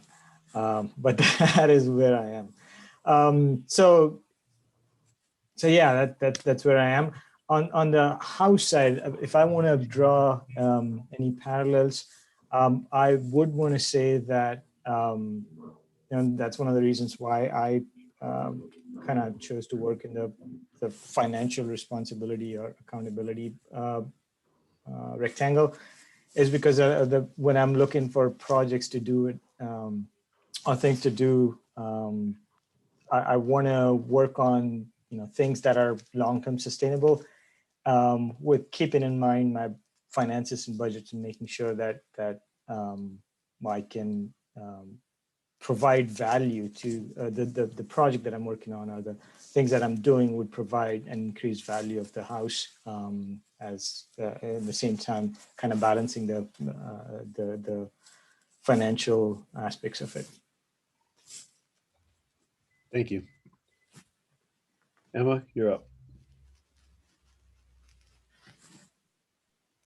I just put a snack in my mouth, but I like both. I mean, I love analogies, so I could go either way. And if we had more time, I would really dig deep. But I like the garden analogy in that I feel like, we're more like tending and watering and trying to help grow, but this isn't a garden that we planted necessarily, but we can always plant new crops and new seeds alongside the more established growth. I'm also not a gardener, Anna-Kit, so I'm with you there. But I like the idea of sort of like tending to a garden and helping it grow. And not, the building house analogy doesn't resonate as much with me, because I feel like the house is already built here at MRPS. It's built, but we can always improve it. And as we all know, living in Vermont, I'm sure most of you live in houses like I do that are pretty old, over 100 years old. Our district is very old. There's a really strong foundation, so it's about sort of being caretakers and stewards of this beautiful house and just trying to upkeep it as much as possible. And if additions are needed, we don't shy away from those. We don't try to stay always historically perfect. We don't do all renovations according to historic design. We can grow and add modern renovations. So I'm with both, but I like what both Anna-Kit and Andrew said. Thank you. Jerry? I want it to be a garden, but I think for me it's a house. Having an 1840 farmhouse that's crooked and needs a lot of work. The structures, we are committed in a sense to certain structures, and I think sometimes they can feel a bit limiting, just like an old house. And but that doesn't mean you can't put solar panels on the roof, and that doesn't mean you can't modernize it in ways that are important to modern living. So I guess I love what Andrew said, but I kind of feel like it's more of a house. That's how it feels to me. Thank you. Jill? Thanks. I agree, Jerry. That's a good perspective, actually. You're making me rethink my thoughts. One of my favorite phrases that I tell myself a million times a day is the only constant is change. And I think back to when our formative years and how much they still impact our lives now. I'm in my 40s and I still am feeling the impacts of my K-12 and education. So I do think it is a garden, and that the idea is that we are fostering an experience and then handing off these amazing young people into the world. So I'm going to go with a garden. Jim Murphy, in case there are other Jims on the call. Yeah, I think it's a garden. I think Andrew articulated it quite well, but I really, feel that we have an educational system to cultivate our students and to cultivate our young, and to give them the conditions that they all need to grow and to prosper and to thrive.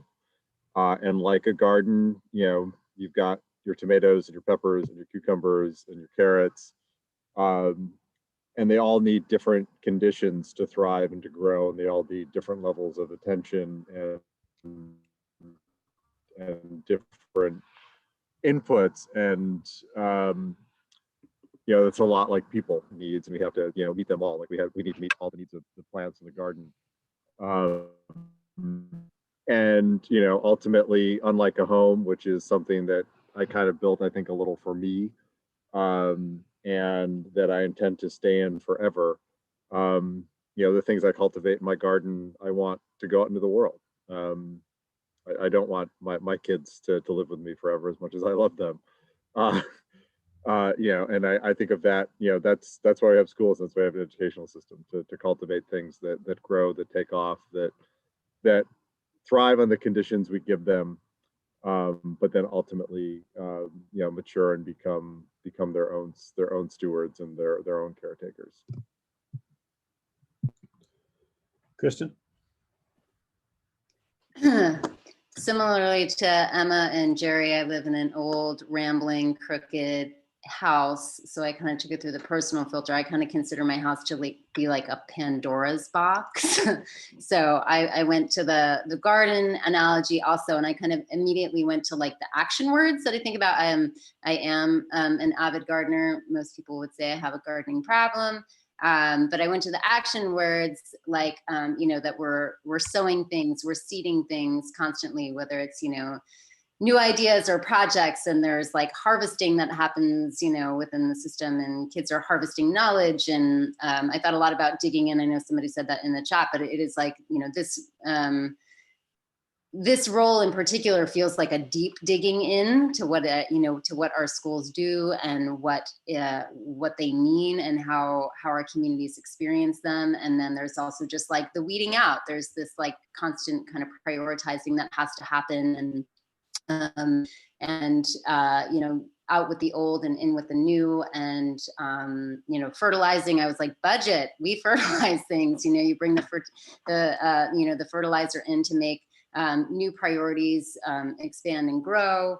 And I thought about, you know, I approach my gardening from kind of an ecological standpoint, and that, you know, a healthy garden is a garden that is full of diversity of plants and types of flowers. And I think this, you know, particular board, that we really value a diversity of perspectives, and can sense that, you know, we are stronger the more, you know, diverse perspectives that we have at the table. And just also feeling that, you know, houses feel kind of, their structures, it feels more difficult to change them, but gardens kind of feel more modular and changeable. And there is some real opportunity in that. Thank you. Libby? I took a completely different take on this when you first asked it. Nathan, you have some good questions. I'm just going to put that out there. Excuse me. I get and agree with every single thing that people have said from my parent perspective, thinking about my child's district that they are in. I'm not answering this one as a board member. I'm answering this one as a superintendent of schools. And I think, I don't think, Emma one time referred to me as the mama bear of MRPS. And the thing about this that I know Jim knows as well is that I am fiercely loyal to my people. And there are three groups of people in my world: my family, my friends, and my place of employment, because I spend so many damn hours here. And so I went straight to home, because this has to be a home for me, and it has to be a home for my staff, and it has to be a home for my students. And so I went straight to home, because home is like my favorite place, right? And so I want this place to also be people's favorite place. And that means that it has to grow, and it has to change, and it has to really cultivate people. But I went straight to home, because that's where my loyalty to this place, like my loyalty to my home, is the same thing. So I went straight there. My garden can go to crap, but my house can't, right? That's the place that holds my children, my most important asset. So I went straight to home because of my fierce loyalty to this district. Thank you. Mia? I think for me, I take the approach around the garden. I think of it as a garden, and in addition to the things that others have said about framing it that way or thinking about it that way, for me, it's also that I do really enjoy gardening. I really get a lot of joy and happiness and pride out of what I am putting my efforts into. And I have moments where I find it incredibly frustrating and challenging and hard. And I have to make decisions in those moments to either give up and just, forget about it, or lean in more deeply. And, maybe that one plant isn't going to do it, but maybe it's a different one there or something like that. And so that's the only thing that I would add to as far as why it feels like tending to a garden to me. Thank you. Mona, you want to take us home? Oh, I'll take you everywhere. So when I think of gardening, both thinking of home and land, immediately makes me think around the inequities in land access for people. And so thinking of right now, we're in a housing crisis in Vermont. So when I think of home, that it's like what roots people, where like that gives people the ability to go to a school district like ours. So I was trying to maybe I can bring the garden inside the home, but because it's like it, I really like Andrew's analogy around taking care of some of the seedlings that, some might not like the sun, some might not be able to be on this side, but we'll do much better on this side, and some might like this food and some might not like that. And then the home makes me think of the structure. I'm privileged, I was able to get a house, but one of my best friends in Montpelier, we just lost her to Barry because she couldn't afford any houses here in our town. So when I think of house, I also think about class, I also think about privilege. And when I'm doing this work as a board, which was the question that you posed to me, when I think of this work, it's rooted in that. It's understanding the privilege that as a Latina married to a white man, that now I have a house, that I have that security that I've never had before, but that I know that many of my friends and people don't. And so when I think of the work, I think of the inequities in our system, in our house, and in our land, access to land, being able to have a backyard. It's a privilege within itself. So being able to have those seedlings, all my life I lived in little rooms in houses. So I never had access to that until now that I am privileged to be able to, unfortunately, kill the little plants I plant. But I get to see that and experience how awful I am as a partner. And thankful for Isa, my daughter, who is much better at harvesting than I am. thank you, Amanda. Okay, I know I'm not giving a lot of time for us to contemplate each other's statements, but I'm just conscious of the time that we do have to work on this project. What I've done on the Miro board, if you turn your attention back there, is to take the statements that got voting support and move them down below. If you click on my icon, you can find where I am on the board, and there you go. So Jill is down there.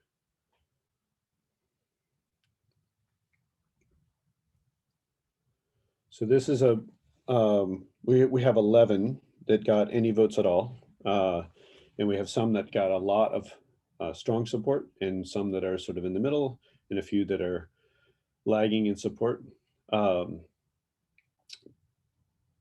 This is I want you to think about how adopting a limited set of these value statements would help your board work. And then as you think about, again, my arbitrary number of 5 value statements, if you are sorting these remaining 11 and you want to advocate for some that don't have a whole bunch of voting support, I want you to raise your hand within the Zoom, and then be conscious that you're advocating for moving that value statement up into the top 5, which would probably mean displacing something that's above it. And so just think about that for, as you look at these, and I'll just, don't put any hands up yet. Give it a couple minutes to look and think.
So I don't want us to vote again just yet, but I just did one thing, which was taking 2 that I think were both authored by Jim that I think expressed a similar thing. I combined them and moved one out of the way. So if Jim accepts that sort of friendly amendment, I think we might be down to 10. There may be some room for some more consolidation rather than just, sort of cutting and sorting. Anybody have thoughts or suggestions about consolidating any of these? I think on the equity piece, I thought it was interesting that those 2, I was torn between those 2, and I don't even remember which one I voted for, but I felt like they captured pretty similar values, those 2 that each got 5. Yeah, educational equity, diversity of people, and create equitable systems rooted in justice, those 2. Yeah, and I realize they're not exactly the same, but I think they could be merged into one. That was my comment too. I think they're both getting at the same thing. Similar. I think Amanda authored those, so Amanda, I want to check with you before I combine them.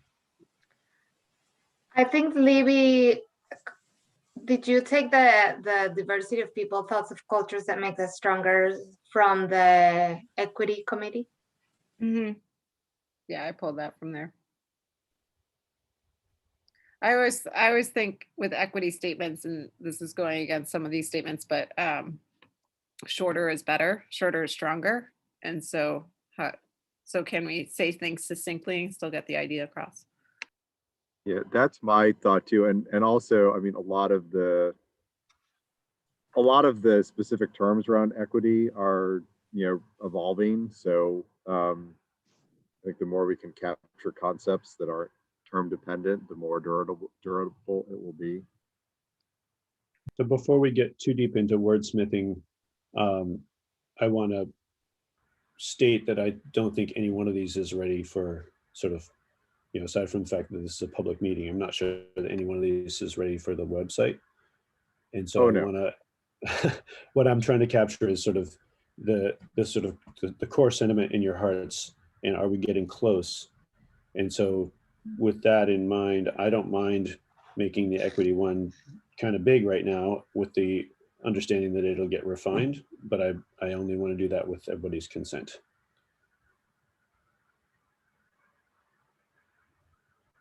saw a thumbs up from Libby, but I can only see some of you, so you're going to need to speak up. Yeah, I think keep the detail just so we don't lose it. Yep. Sounds good. Okay. Yeah, I agree. So at this point, I'm moving forward and I'm trusting that someone will speak up if I'm doing a kind of miscarriage of your will. So what are you doing? Sorry, are you mixing them? Yep. Well, not Okay. mixing. I'm just pasting the more succinct one alongside the one that you created, and trusting that if enough people like that general feeling that Okay. thing and making a succinct statement can happen later. Okay. Any other consolidation that would be helpful? I'm seeing 2 orange sticky notes towards the end, one with 3 votes, one with 1, around community engagement and being community centered. I feel like there's an opportunity to merge those.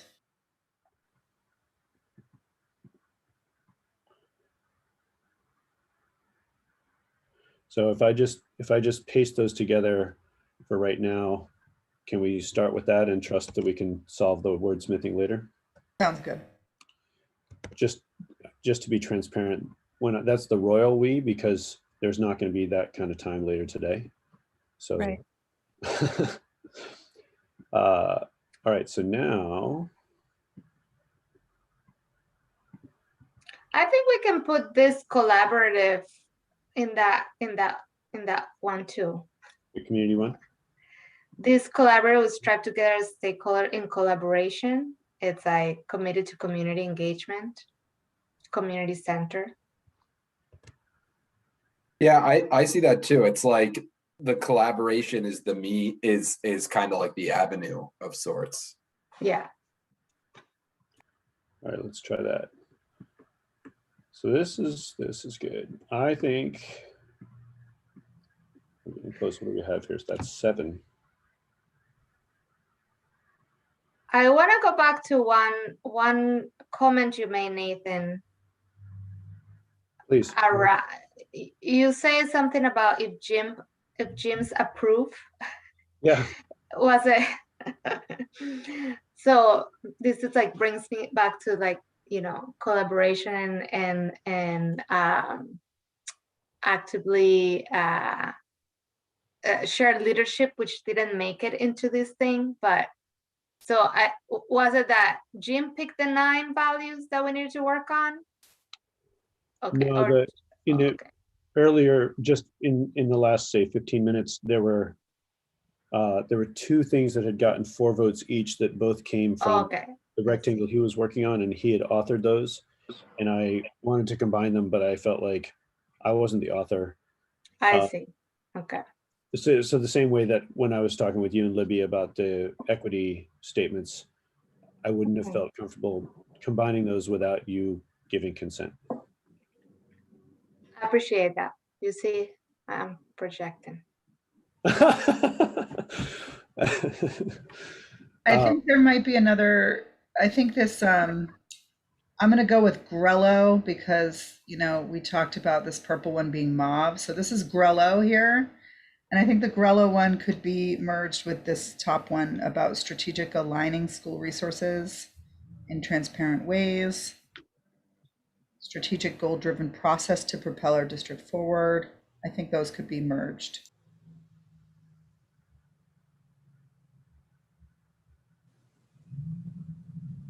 I'm listening for anybody to speak up.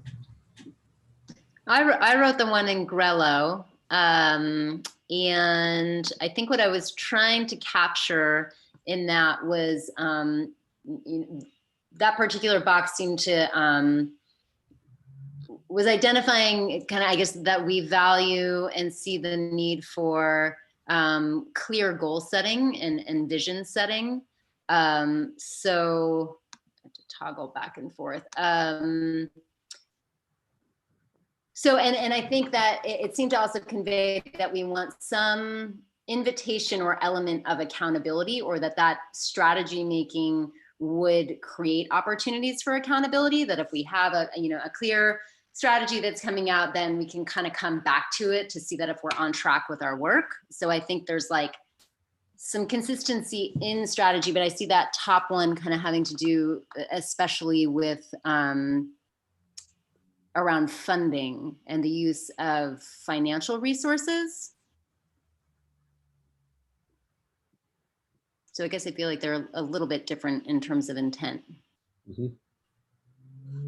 That makes sense to me, Kristen. Okay.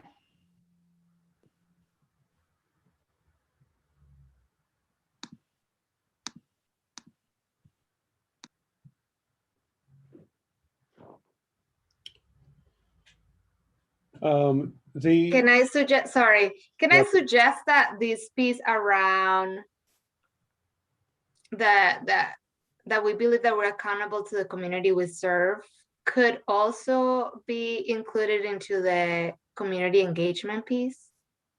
Was that? Yeah. And the collaboration and all of it, that.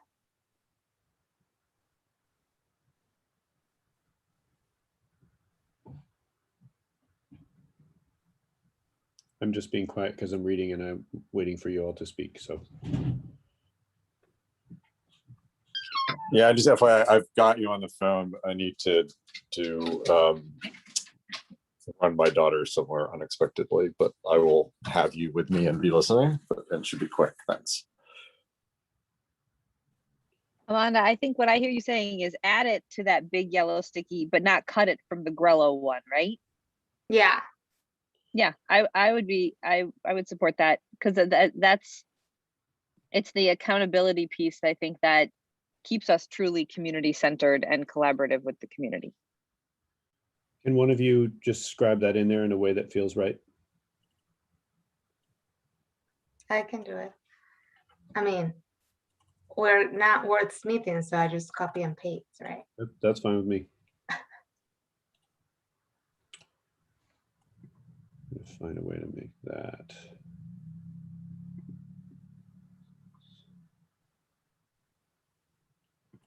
That one's going to be hard to read soon. Here, I can. Oh.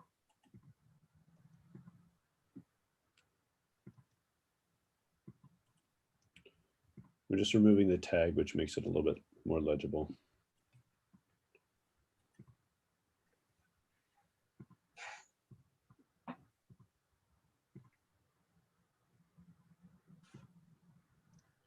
Okay, so we're at a little bit of a decision point in that this feels like it's been quite productive. We're at 7 of these. They're kind of big. Getting them down to something succinct will be some work. We have 30 minutes left. Holy cow. I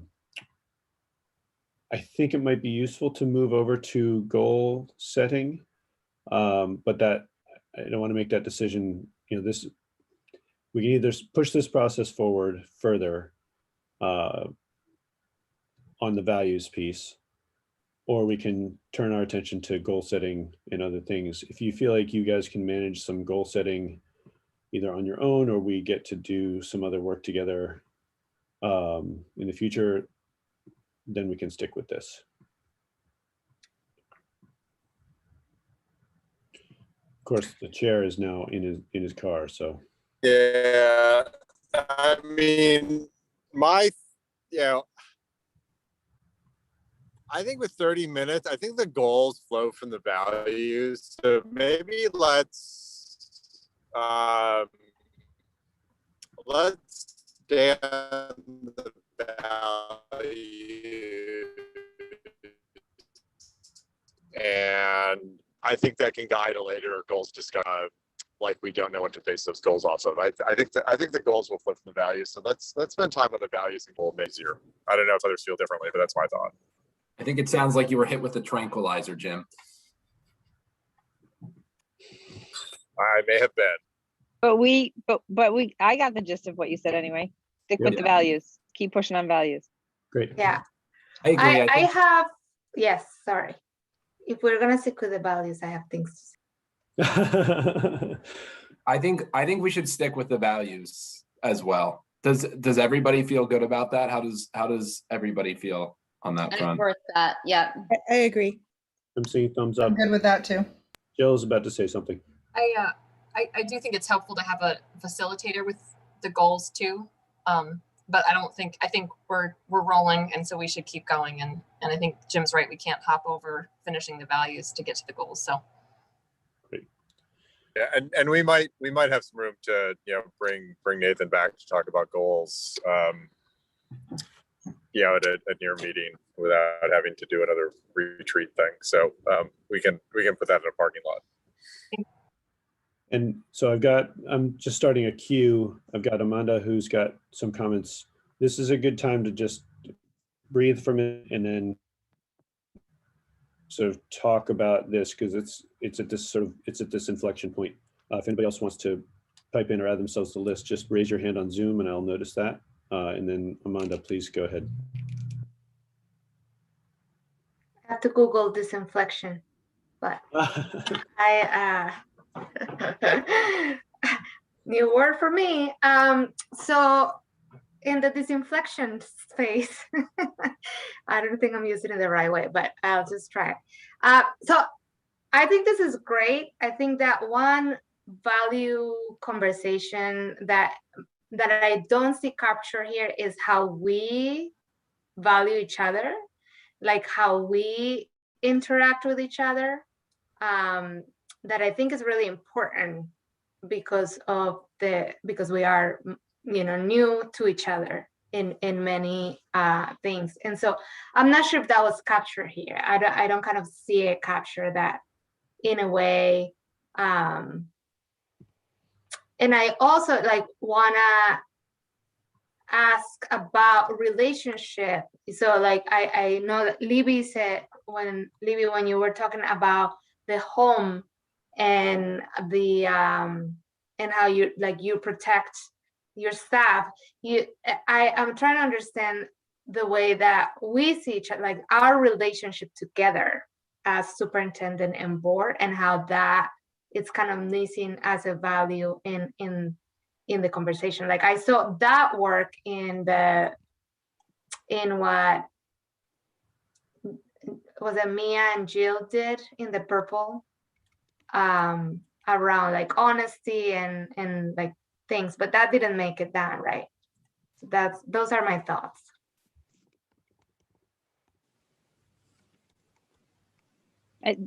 That one's in here though. Speak to that. Or did I not understand what you were saying? In the vote, I didn't see it. So did I waste your time by saying all these things that, oh, I didn't see that. I did waste your time. I'm sorry. Don't worry about it. But is it the way that we treat each other, or is it because most of these are how we interact, right? Like with community, it's like what we believe, we are value in these things that we're gonna do, but like how we interact with each other. So I think it was Mia maybe, who was saying that this is in there, and then will you read the part where you see that? Well, it's also entirely possible that there's more that can be put here to push it a little further, but the one that I think you're referring to, Amanda, is the one that's purple mauve if you're Andrew and kind of colorblind. We believe in each other. We are honest, respectful, inclusive, compassionate in our communication and practices so that we can learn and grow together. Just kidding, Andrew. I Googled mauve, okay? So how about this? Amanda, I just, on the two pinkish rose-colored ones, I tried to capture what you were saying, you know, how we value and respect each other, and then the board and superintendent relationship. I can sort of paste some of those into that purple/mauve sticky if that feels like it would capture enough, but I just want to check. And anybody else too, right? I mean, I think this is the sort of culture of this working group, which, you know, doesn't technically include Libby in its architectural structure, but functionally includes Libby in a lot of the work that you do, or the superintendent. I mean, because Andrew, I do see your hand, so if you want to speak, go for it. Yeah, I really appreciated this one from Mia and Jill. And I was raising my hand before to highlight it, but then I heard Mia weigh in here. So when I just want to say, when I read that, I did interpret this to mean how the board treats each other, but not just how the board treats each other, how the board and the administration treat each other, how educators and students treat each other, how students and students treat each other, how you know, custodians and students treat each other. But you know, I think this is an area that we could certainly dig into and expand upon. But I just wanted to make sure we were aware that that one was there, which Mia pointed out. So I think my hand was up from that.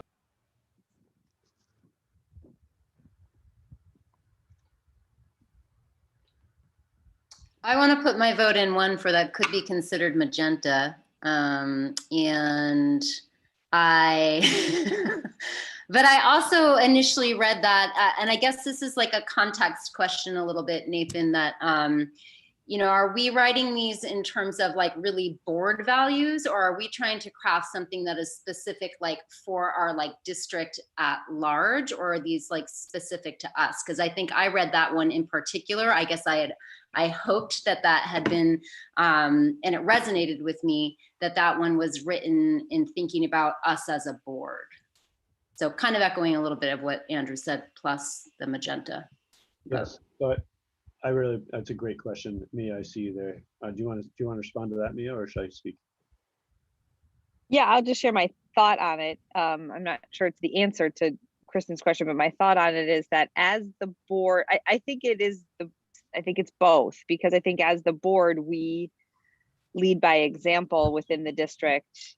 You know, maybe some folks don't take it all as far as we would around something like fiscal responsibility, but yeah, we would still have and hope that any staff person in the district is also, you know, behaving in a way that is, or making decisions that are fiscally responsible and tied to that value. But that's my general thought on it, is that as the board, we should be held to the same standards and expectations as anybody else in the district, and that our values are the district's values.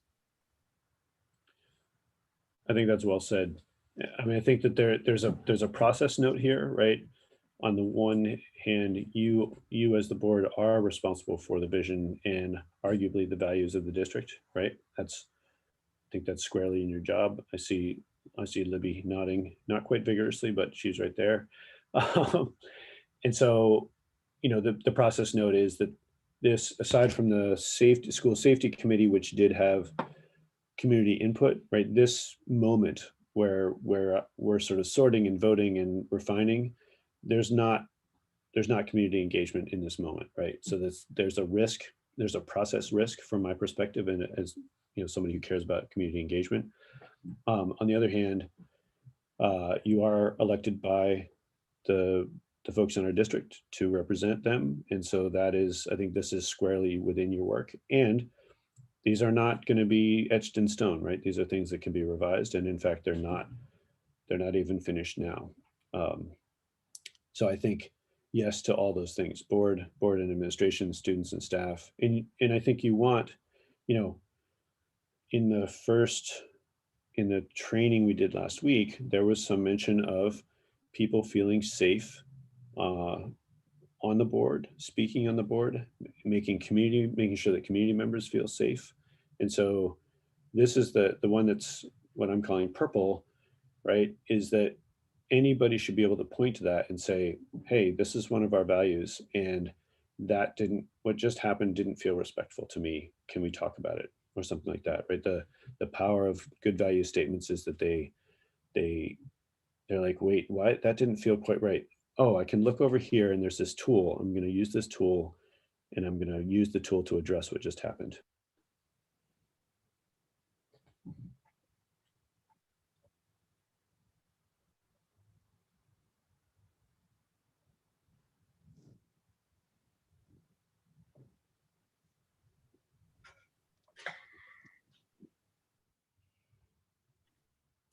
Go ahead, Amanda.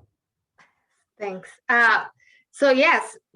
And I think there, just because we only have 15 minutes, and I just want to throw that as a process of like how we're moving some of these conversations together.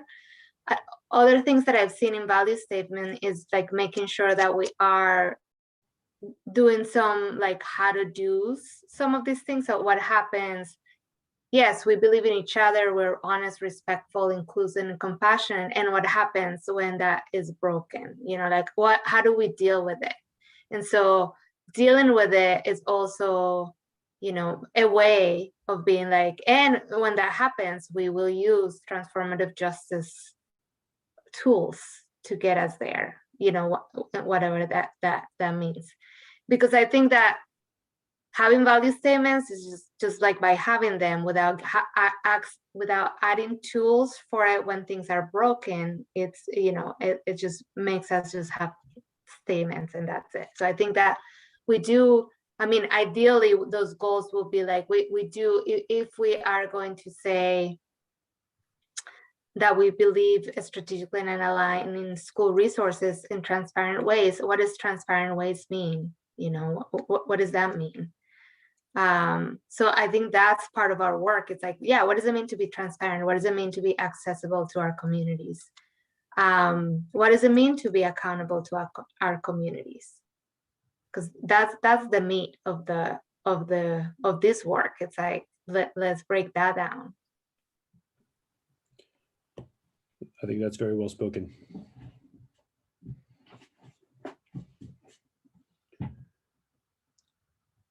Amanda, if I were to, the two pink ones that I put in as you were speaking earlier, would it be okay if I removed those and we stick with the purple one? Yes, thank you.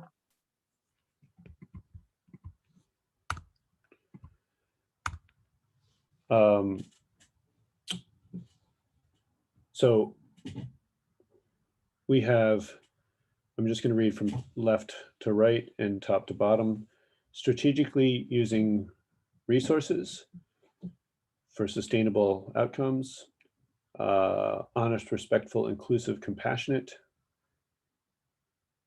equity, diversity, justice, student-centered, authentic ways for students to share their voice and have agency, community engagement, community-centered, collaborative, academic excellence that prepares for success, innovation, etc.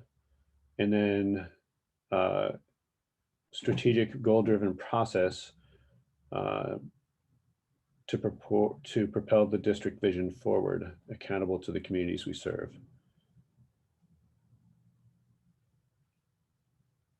I'm not seeing any more obvious overlap or combining. You all could choose that 7 value statements would cover the territory. We could try to keep pushing for 5, but pushing for 5 is going to mean some serious loss, I think. Andrew, is that your hand up again? Yeah, I'm just thinking about general process for this because, you know, 5 versus 7, I don't know if we were going to say, what are we focusing on this next year? I feel like we should choose like 3 main, like tangible areas that we need to focus on. These are our values. And, you know, I don't think that it's a zero-sum game with values. So I don't necessarily want to lose anything there. But I'm just thinking about this in terms of process, because what Amanda said just before really resonated with me. And I feel like we're talking about our values here that then lead to our goals and establishing goals. And I really do feel like as a board, we need to set strategic goals for this year, like what do we want to accomplish? Because there's no shortage of major issues that we can work on. But if we try to accomplish 10 big goals this year, we probably aren't going to end up accomplishing very much compared to if we channel our energy. So I'm thinking about, you know, values to goals. But then what Amanda just said really resonated with me on the level of how do we get there? You know, we have our values, we have our goals that come from our values. I feel like we need to be strategic and we're going to need to focus and prioritize. But some of this in terms of like how we, I think the purple one is a really good one in terms of, you know, how we treat each other. Are we honest, respectful, inclusive, and compassionate in our communication and practices? You know, what does that look like? How do we get to that place where we honor that value? And I feel like that's another really important part of this conversation that we need to have and need to continue having. So I just wanted to put that out there. Yeah, no, I agree with all that. But I also, you know, feel these values should, you know, be used to shape our goals, and our goals are priorities. And I think with goals and priorities, we might want to be a little more disciplined in terms of, you know, having a concise list, especially with priorities. I think just it's worth saying that with goals and priorities, a parking lot approach is much more viable, right? You can say, well, we're going to defer making real progress on that until later because these things are our main focus. I think with values, you don't want to say, well, we'll get to equity and inclusion later. That's not important, right? So that's why I just, again, the sort of reducing this to 5 is my arbitrary number, and it helps to get us to this point. I would recommend taking these 7 and, you know, asking a few people to do some wordsmithing and moving it forward from there. I don't know how that would feel to you all. Kristen's got her hand up, and we have 10 minutes to go. Kristen, that's not pressure. It's a lot of pressure just to find the unmute button there. Yeah, I'm looking at this and wondering if, you know, the blue one, or periwinkle, student-centered sticky, could be either combined with the orange sticky, like if that's kind of like there's a student corner or a student hub, the one that mentions student excellence, or if that periwinkle student-centered sticky could be fused with the community engagement one, because I think what we're saying is that students are really important stakeholders in this process, and we really value their voice and want to incorporate it into decision making, you know, school operations, what have you. But you know, if we are trying to kind of pare down, and I know 5 is maybe somewhat arbitrary, but it seems like that could be incorporated into either. So just a potential suggestion. So either, you know, creating kind of like one value or principle that's really student focused and it gets incorporated there, or it goes into this community engagement pile. I'm being silent to hear other voices. Should I raise my hand or? Oh, go ahead, Jerry. Got you. I do think it's a little bit different because we're engaging the community, but we're centering everything we do around that kind of student. So it's slightly different. It could be combined, but I do think it's slightly different. I also like keeping students separated from community as like the primary driving force for everything that we do here, you know. So I felt like it was important to pull it out and have it be its own thing, if for no other reason than to just indicate how important of a stakeholder we feel that students are. Agreed. So go ahead, Amanda, you got something, or somebody else? I do, but I've been speaking a lot, so if other people. Yeah, let me get a chance to, Anikate, I haven't heard from you in a while, and Jill, I'd like to hear from you. Yeah, I agree. I agree with what everybody's saying generally.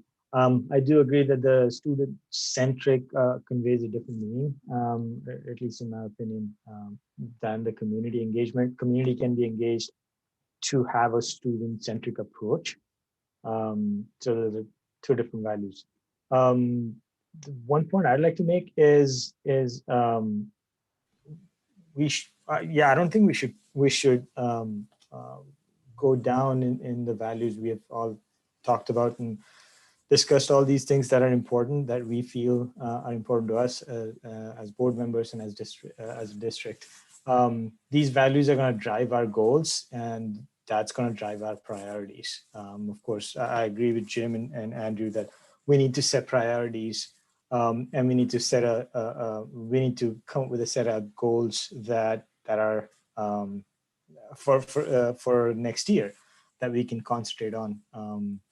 So the more I don't want to use the wrong words, but reading through the goals and setting up priorities and picking the goals that we feel are important or we should concentrate on next year would be the next step. But I do agree that we need to keep the values as they are. We don't need to arbitrarily go down to 5 values. Jill? Yeah, I think we have the right number just by way of what they are. I definitely don't think we can mesh the student-centered and community. I do think it's very different. The students are compulsory.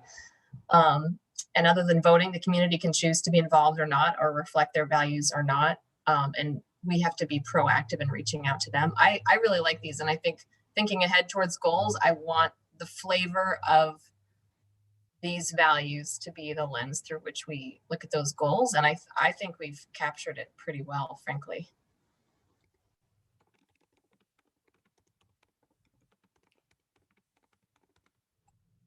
And I just I have not been looking at the screen share. Can you scroll your screen down off the sort of jumbled part into this part down below? There you go. Those, yep, thank you. Just for the benefit of the public. Okay, so next steps would be the board. If I were on the board, I would suggest that some subset of you refine these and then come back to the board with a refined set of value statements. I'm happy to support that, or I'm happy to take a first swipe at it as in my, in this role, and then send it back. And then you guys would look at these and adopt them or affirm them. And then that would be the next step before moving forward into goals and priorities. I also want to make sure that Amanda has a chance to share what she was trying to share. And I also don't know how stringently you guys are observing the 5 o'clock hard stop.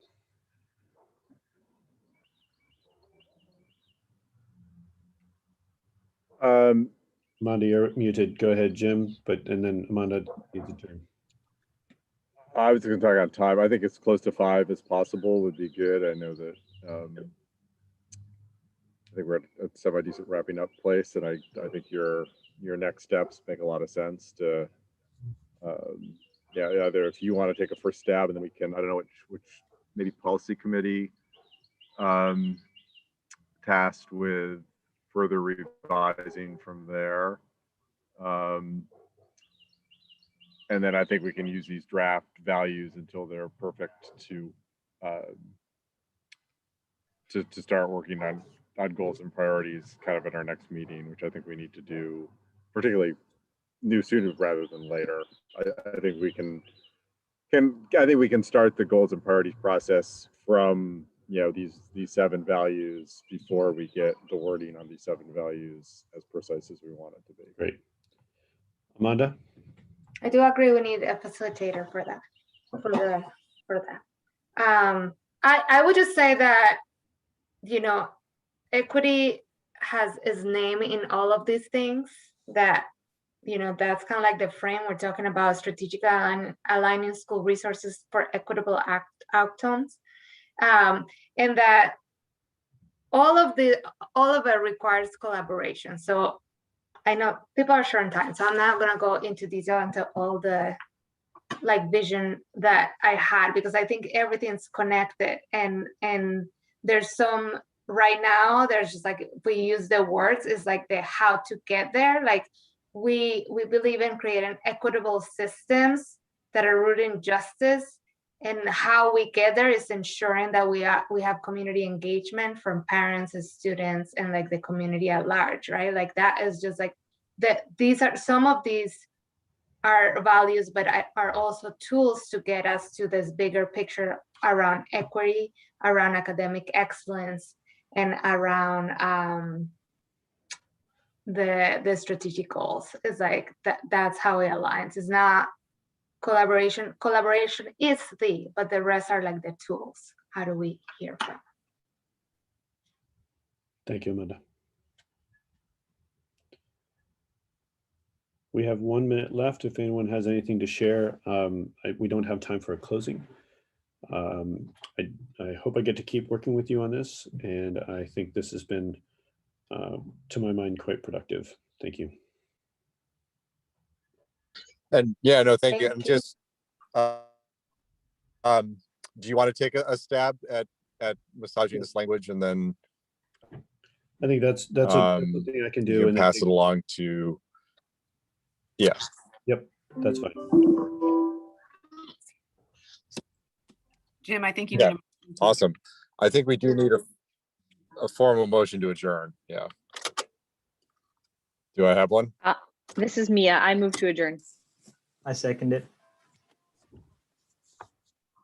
And there's a quick second, Aniket. Aniket? Aye. It's 5 o'clock, so. Amanda? Yes. Jill? Aye. Jerry? Aye. Kristen? Aye. Mia? Aye. Andrew? Aye. Emma? Aye. Thanks all, and thanks especially Nathan. It was great having you facilitate and do a wonderful job. And apologies, I was somewhat distracted the last half hour, but I heard everything. And yeah, we will. I think we've made a lot of progress, and have a lot to build on with our next group of meetings. So thank you, everyone. Thank you. And I will find a way to share this so you need, copy it all if you don't want to. Thanks, guys. Thanks, Nathan. everyone. Thank Thank you. you, everybody. Bye. See you next week.